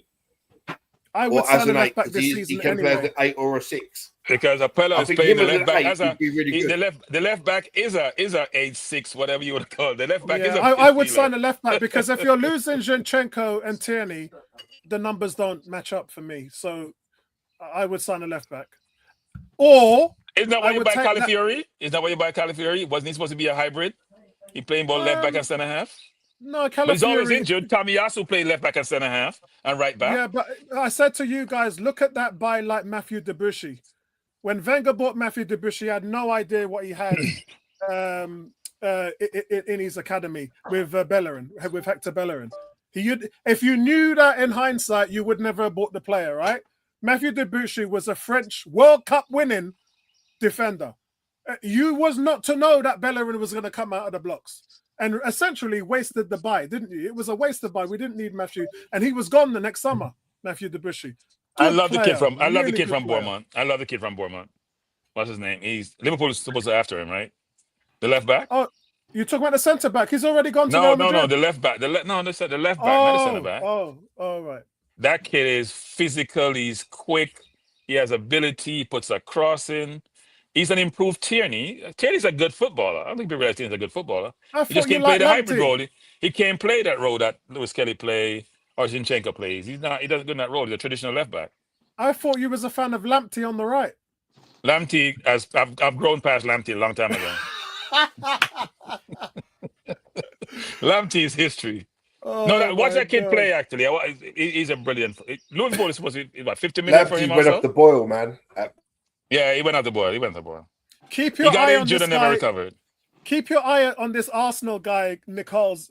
Is it Nicholas or Nichols, Gary? The right back. The 18-year-old. I like him, man. I'm a big fan of this I guy, think, man. Frankie, are you talking about Kirkes? Yes, brilliant, Kirkes at Bournemouth, Yeah, good player. brilliant, very, We've very seen good it. footballer. Mm. Hard to beat too. He's not only, some left backs can't defend. He can defend, and he can go forward, and doesn't stop running. But I think Liverpool is Man. pursuing him actually to replace their left back. So Yeah, should be Liverpool interesting. Liverpool are going hard, man, because I said to my guys and I said to Neil, I said, you guys, you got Van Dijk and Salah, 34 years next year. Them, man, they're too old to be building a future on. I said, if you don't get your, what do we call it in American football? Your bookends. If you don't get your bookends sorted out, the leader of the team, the most important players in your team, if you don't transition that in the next year or so, then Liverpool are going nowhere in the They're future, buying man. strategically, right? They're getting They are. Frimpong. They're going for Kirkes, and they're going for what's name Wirtz from Yeah, Florian Leverkusen. Wirtz is done. It's They're done going deal for now. quality. They're only going for quality. Yeah, well, they were Quality. the first team in for Zumba Mendy last summer, and he said they no. were. Yeah, he turned Real Madrid down. He turned Liverpool down. Liverpool Arteta splashed speaks- 170 million already. They were going to pay 70 million for him, and we end Well, up. you getting remember him. Liverpool spent no money last year, right? They didn't spend any money last year.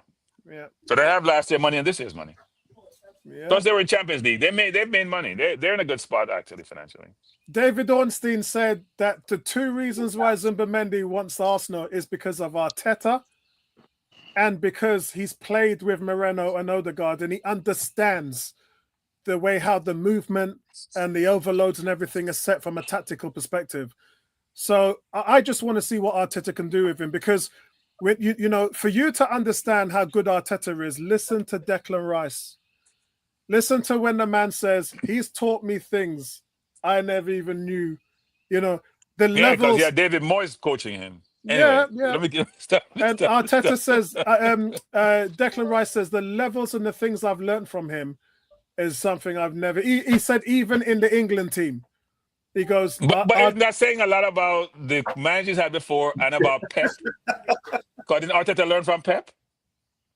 Yeah, he learned from Wenger and Pep. But if you listen to what they say about him in Barcelona, especially Messi was saying this little snotty kid had all the tactics in his head when we were at the academy, at Barcelona Academy. Arteta, and we all know this, right? Xavi said it. They said Arteta was tactically moving and the whole place around at the academy level from when he was a kid, when he was 15. Fabregas was doing that. So it tell you what kind of brain. That's why he's renownedly respected as a manager, Mikel Arteta. It's just the big one he's got to land now.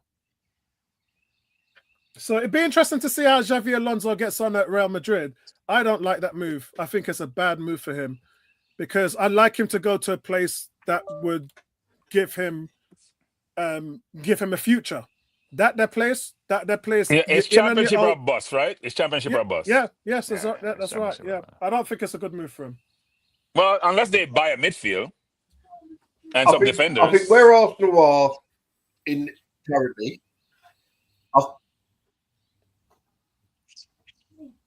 I think Arsenal have to sign Premier League proven quality because it's all right signing this like Florian Wirtz and Jeremy Frimpong, but they play in the Bundesliga, which is not as strong as the Premier League. It's going to take them time to adapt. If Arsenal can sign players that can hit the ground running like the likes of Semenyo and Mbumo, it's going to give us a massive advantage. Well, I am yeah and that, Gary. Gyökeres I'm yeah and that. Isak, De Bruyne, Salah, Isak, they made their name overseas, right? Not Premier League. What I would say on that, Gary, is that we just got to be very strategic about our decision making.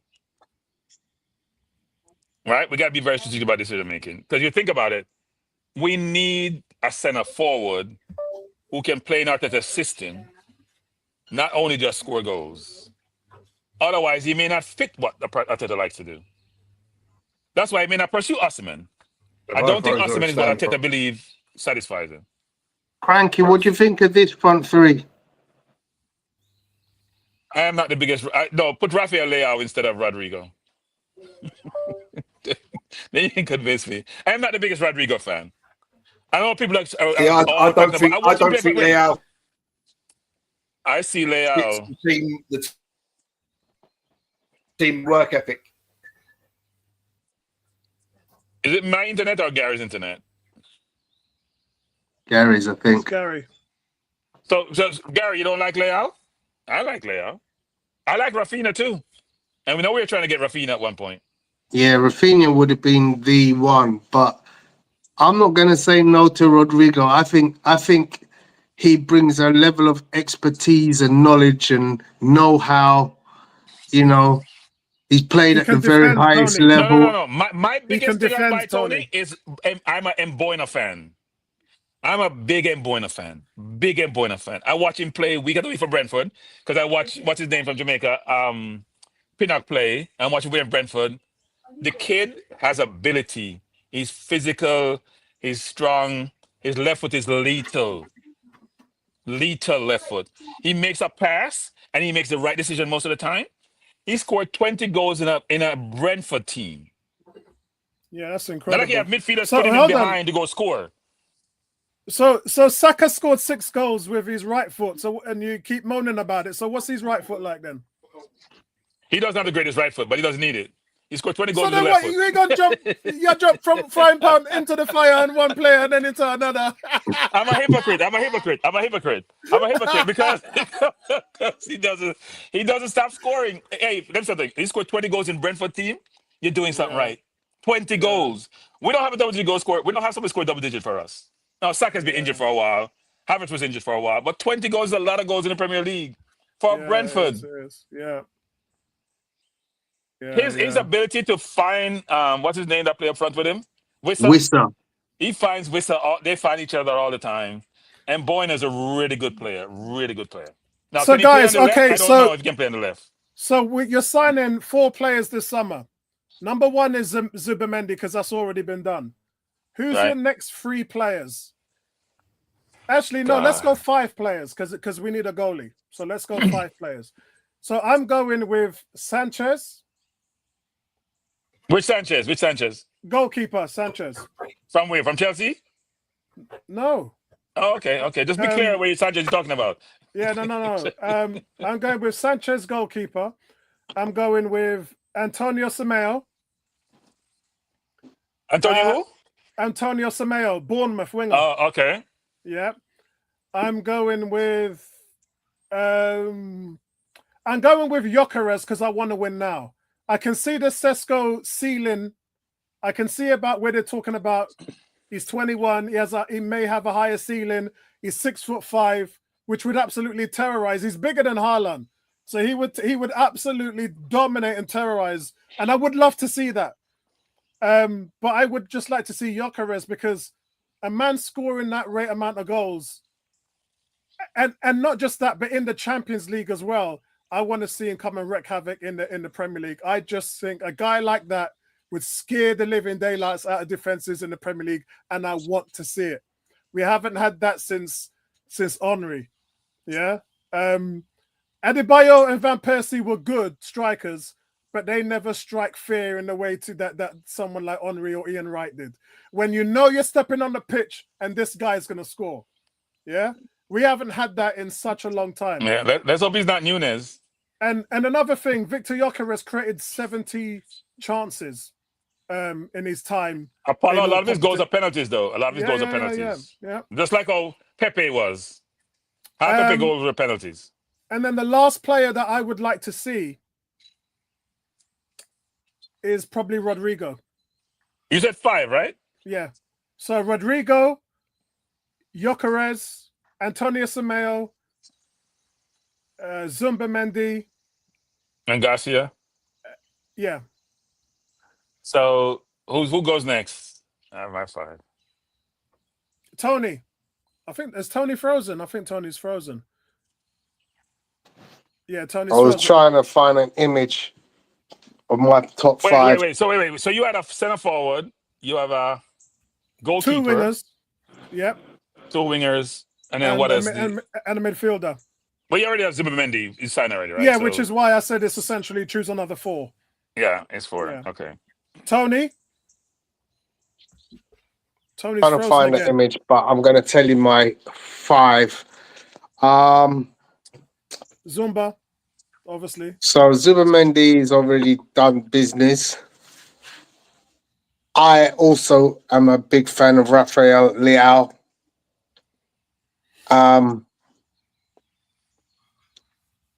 The player I would like to see is Eberechi Eze. Where are you going to I play? just think he would be, obviously, he's a boyhood Arsenal fan. He would die for the club. No, I always think he's a hybrid. He is a hybrid, but he's a hybrid that I would happily take because I think under the guidance of Arteta and within a system that Arteta has created, I think he would flourish. Okay. So let's do this. Let's critique each other's selection. Let's put a hole in each other's selection to see if it's reasonable. That's what we need to do, so you can stand up to scrutiny. Really? Right? Yes, that's what you should do. If you put me a 5 and I say no, this doesn't work because of XYZ, you may reconsider. But I think the positions are the only things that would be in question. But I'll give it to with Tony's. I love Eze, by the way. But Marino is my 8. Rice is my 8. Nwaneri and Odegaard are my 10s. Martinelli is my winger. I need another winger. He's not a true winger. He's a brilliant footballer, but I don't have space for him.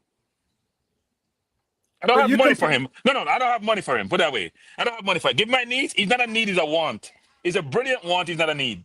But can't you play Eze as a 7 on the right? I've seen him play there. Odegaard is playing the 10. No, we ain't got no 7 on no right. What are you talking about? We have Rice in the 8. We have Partey in the 6 or Zubimendi, and we have Odegaard playing the 10 or whatever you want to call it. I understand exactly what you're saying. I understand it totally, Cranky. Okay. You know, this is an interesting point, yeah, because I specifically remember when we lost Cesc Fabregas and thinking to myself, you need to bring in another player of creation because you don't realize how creative Cesc Fabregas is. And to me, yeah, I look at the Barcelona Xavi Iniesta model, yeah? You had Xavi Iniesta and Messi, and any one of the 3 could create. Now, imagine you got Odegaard, Eberechi, and one other creator. Call it Declan Rice. Why would you not want to have some of that? Because to me, the more creation you have in that role, just behind your front man or front 3 or whatever it is, the better you are. Because remember, you're playing against specifically low block teams where you need to be able to eke out an opportunity or shoot past a low block guard. Okay, and Tony. here So, Tony, in don't do that Eze, works, Tony. The only way that works, so, if you do like Villa and don't play a winger. Only way that works is our Villa plays Ramsey, right? Is that I play Matt. You don't play a winger. You don't play a left winger. You play a hybrid over there, and you play Eze in that position. Because if you want to play that single pivot with Partey, and you have Odegaard and Rice, you don't have no space in the midfield. Bertrand, Vinci. Our assistant team wants is more a Wenger team. Yeah. I love Eze. I love Eze. I think he scores for fun. He's skillful. What we don't have in our teams, a midfielder who just creates space by himself without needing help to create space. Right? so why wouldn't you? But I'm saying, where do I put him? I only have so much money to spend. You put him exactly where he plays for Crystal Palace. You put him Which is exactly the where he same wants to place. play. Which is where he wants to play. Is that why you think nobody's procked his 60 million release clause? Because I thought don't Chelsea know was because he buy doesn't him. play defense. By the way, guys, he doesn't play defense. I'm gonna tell you that right now. We don't need him to. You've got Declan Rice and Thomas Partey sitting behind him. Cranky, not a lot of number 10s do these days. You don't need him. Odegaard plays defense. Yeah, I know he does. But he's Play one of the defense. best. In Arteta's team, you have to play defense. Yeah, You don't. that's right. Nobody's on Arteta's team don't play defense, and you can't play. So let me go back to Tony's 4 players. Although Hayumi says, do we have a chance for Isak?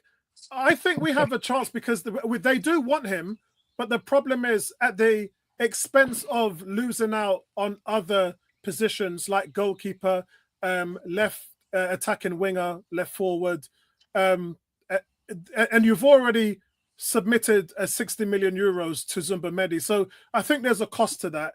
I think if that happens, and let's all be fair, if Isak comes in, then someone like Saliba or Gabriel is going to be sold. Let's be fair. And I don't think they want to break up those centre-backs. That's the problem. Are you willing to have Isak in and lose one of our centre-backs? That's a no for me. Especially Here's a question, guys, which is, does Villa have anyone that we want? If you're not in Champions League, you're susceptible. We can't get Isak and Newcastle in Champions League. No, Newcastle is in Champions League. They're not selling Isak. Right. So look at Villa. They're not in Champions League. Do they have anybody you want? There's a price for them. There is, but the thing is, guys. I mean, Ollie Watkins is going to want out now, isn't he? Ollie Watkins is an Arsenal fan. He's going to want out. And let's be honest, I think there was a chance we could have got him in January.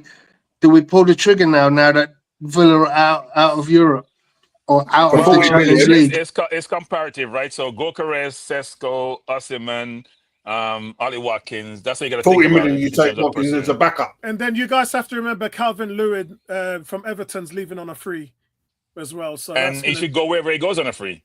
He can go wherever he want to go on a free. He can go let him go. Drive on the highway past us. 40 million, Watkins is the backup. We don't want Calvin Lewin, sorry. It's silly when they could have sold Watkins for 60 million in January, and now they're only going to get 40 million for him. But he's about 30 now too, isn't he? It's kind of up there. Yeah, I would have spent the 40 million on Gakpo 2 years ago, but we already had this conversation, all of us. Right, Tony, finish up. Go ahead. Sorry, Tony. So Tony, you mentioned 2 or 3? Yeah, so I said Rafael Leao, Zubimendi, Echeverri, Ize, and I'll probably go with Gyökeres.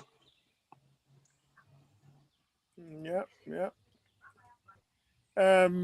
Gary, what about you? I'm going to have to shoot, guys. No problem, Tony. Great to see you all. Gary's actually eating, so let's go with Cranky. Cranky, who's going to be your 4 to add on with Zumba Mendy? So I don't know all the goalkeepers out there that's available. I know you mentioned Garcia, right? Or do you know you mentioned Sanchez? Sorry, you mentioned Sanchez. Yeah, well, you meant Garcia. Didn't you make Garcia? Garcia. Okay. So I'll say Garcia in my goal. I have Zumba Mendy already. I need 3 more. I'll have to go Gokares, even though I love someone at 21 years old, 6'5", well-rounded. But I'm gonna go Gokares because I need some immediate results. I need a trophy. I'm not gonna live forever. So I have Gokares, I have Garcia, I have Zubamende, I have Mboino. Has to get Mboino. I mean, 50 million for 20 goal scorer, mid-20s. I'm getting him. He can play right or left. And then I have one other position.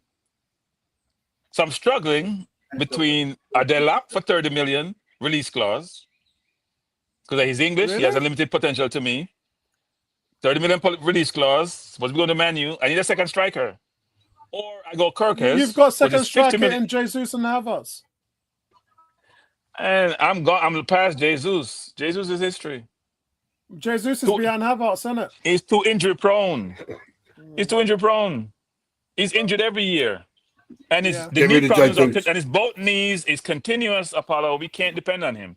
We can't sell him because he's not going to play again till December. That's why we can't sell him. Availability is the most important asset you can have right now. because all of these players have ability. So I will go Crocus, but I think he's going to go to Liverpool. I do need a left back if Tomiyasu is not going to be healthy, because I'm getting rid of Zinchenko. I'm getting rid of Tierney. I need a left back. I'm not sure who that left back is. Kirkes from Bournemouth is my left back.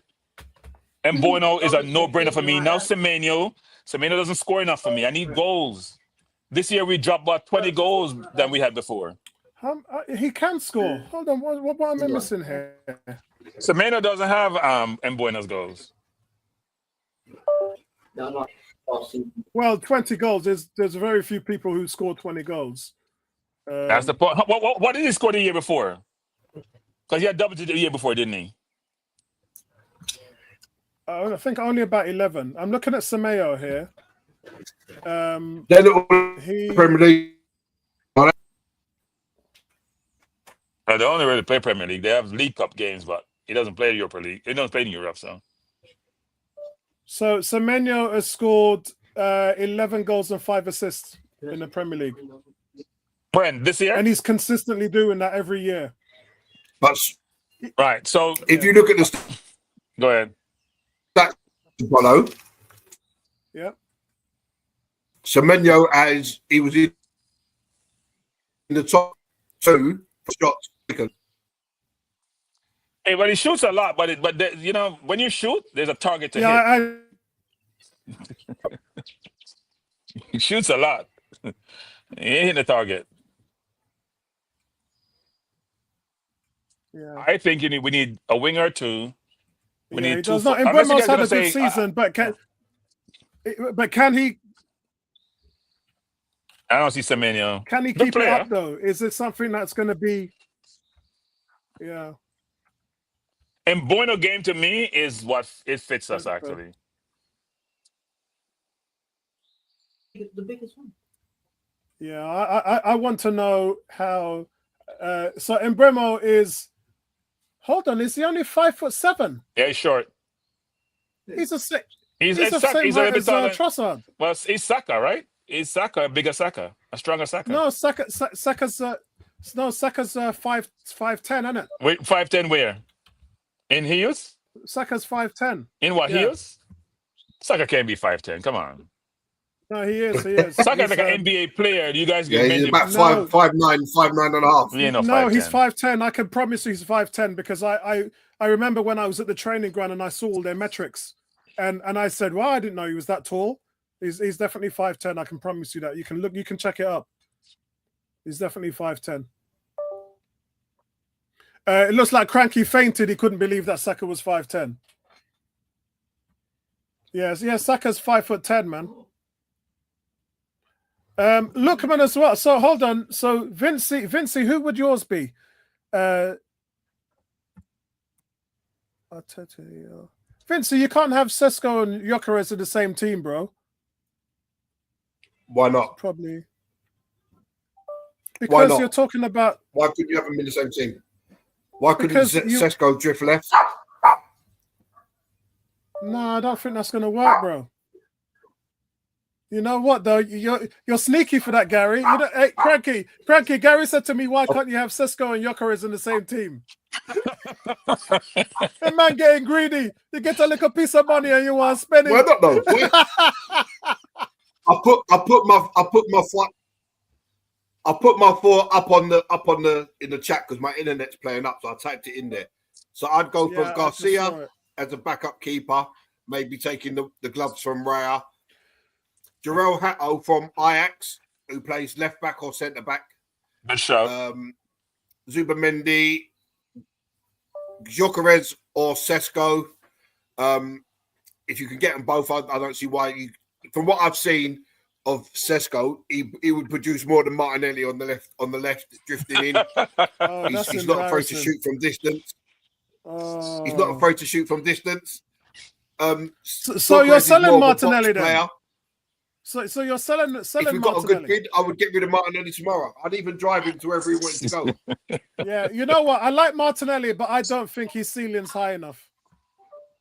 I don't think there's certain things that you want from a player. He looked like he was gonna break all ceilings. Yeah. But you know, even that's today, the when other I one. looked at him today, Jamie and he Giddens. was struggling to get past the right back, and I said, bro, that's as a winger. When you're in school, that's a basic thing. Can I be the man? And when you get to this level and you're struggling, and everybody knows you're struggling, no, man. We It's need from to. Apollo. He doesn't set the man up the right way. Right? He doesn't dip right, go left. He doesn't set the man up the right way, so he has difficulty sometimes. Yeah. He's always trying to go down. You know the player people should watch play football, or the beta man? The kid from Man City. What's his name? Doku. Oh, Doku. Yeah. His body shift, he dropping the shoulder, his body shifts are ridiculous. You know who He's he always reminds keeping me you of? off That's all right in saying that, but he has zero end product. He has zero. No, I end said product. It's all beta right beating the guy, man. but when you No, beat him, I you've said got to do something Gary. with the ball. Gary, I said beta man, Gary. I didn't say what his end product was. I said beta man. You know who he reminds me of? He reminds me of Victor fair enough. Moses, who played for Chelsea. No, he does better against Victor Moses. He's not Victor Moses. Victor was a very Victor Moses complete 2.0. footballer. Not a best, right? So I'm gonna bring you to Vincey now. So would you take Lookman? No. The problem I have is that you didn't do well in the Premier League. He played in the so Premier You League go to my already league and and do did well. So Yeah. Gyökeres played in Division 1. Mind you, Gyökeres tear it up for Coventry. I looked at his Coventry goals the other day and I nearly fell off my chair. I was like, how did everybody miss this guy? He had 20 plus 2 years, right? Yeah. I said, how did it? Gary, I'm scratching my head, man. But then Salah was at Chelsea and so was De Bruyne, right? So we see these things happen before. Yeah. People come, don't produce, leave, and come back. But Lookman is a good player. Is he Arsenal level? I don't know. Yeah. I don't know. He's at Arsenal level.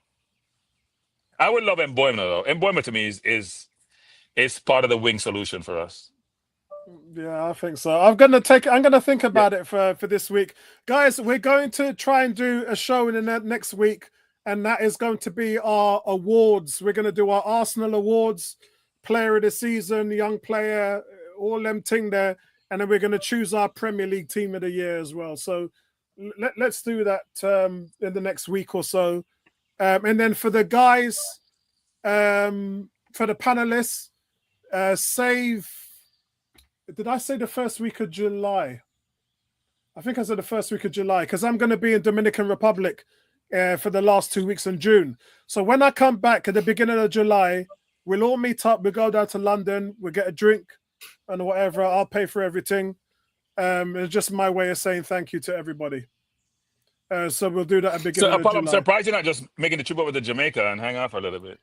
Do you know what? I looked at it, but you know what? I need a rest. I'm going there for 2 weeks, actually. I'm actually now out of town, but I'm going there for 2 weeks. Watch Jamaica play Guatemala. I'm going to watch him play Guatemala and then stay for another week. The thing is, Cranky, because of my lungs, I'm supposed to be taking regular breaks, and I've not taken a break this year, and I'm on the verge of collapse. So I need to go somewhere where I'm just going to sit on the beach for 2 weeks and chill. Okay. And if I go Jamaica, my family going to call me. And the last time I went, auntie, uncle, everybody see me, my cousin. It's as bad as when I go to America and I'm driving up and down Florida, seeing everybody, all auntie and everybody. So if I go Jamaica, I won't be able to rest. I hear you. Yeah. All right, man. But have fun. All right, guys. Listen, right. Peace out, everybody. Yeah. And we'll catch up with you the next week. Thanks for supporting the channel, everybody. Big up to everybody. All right, bless up. See you soon, nice guys. one. Nice Yeah. one. Bye-bye.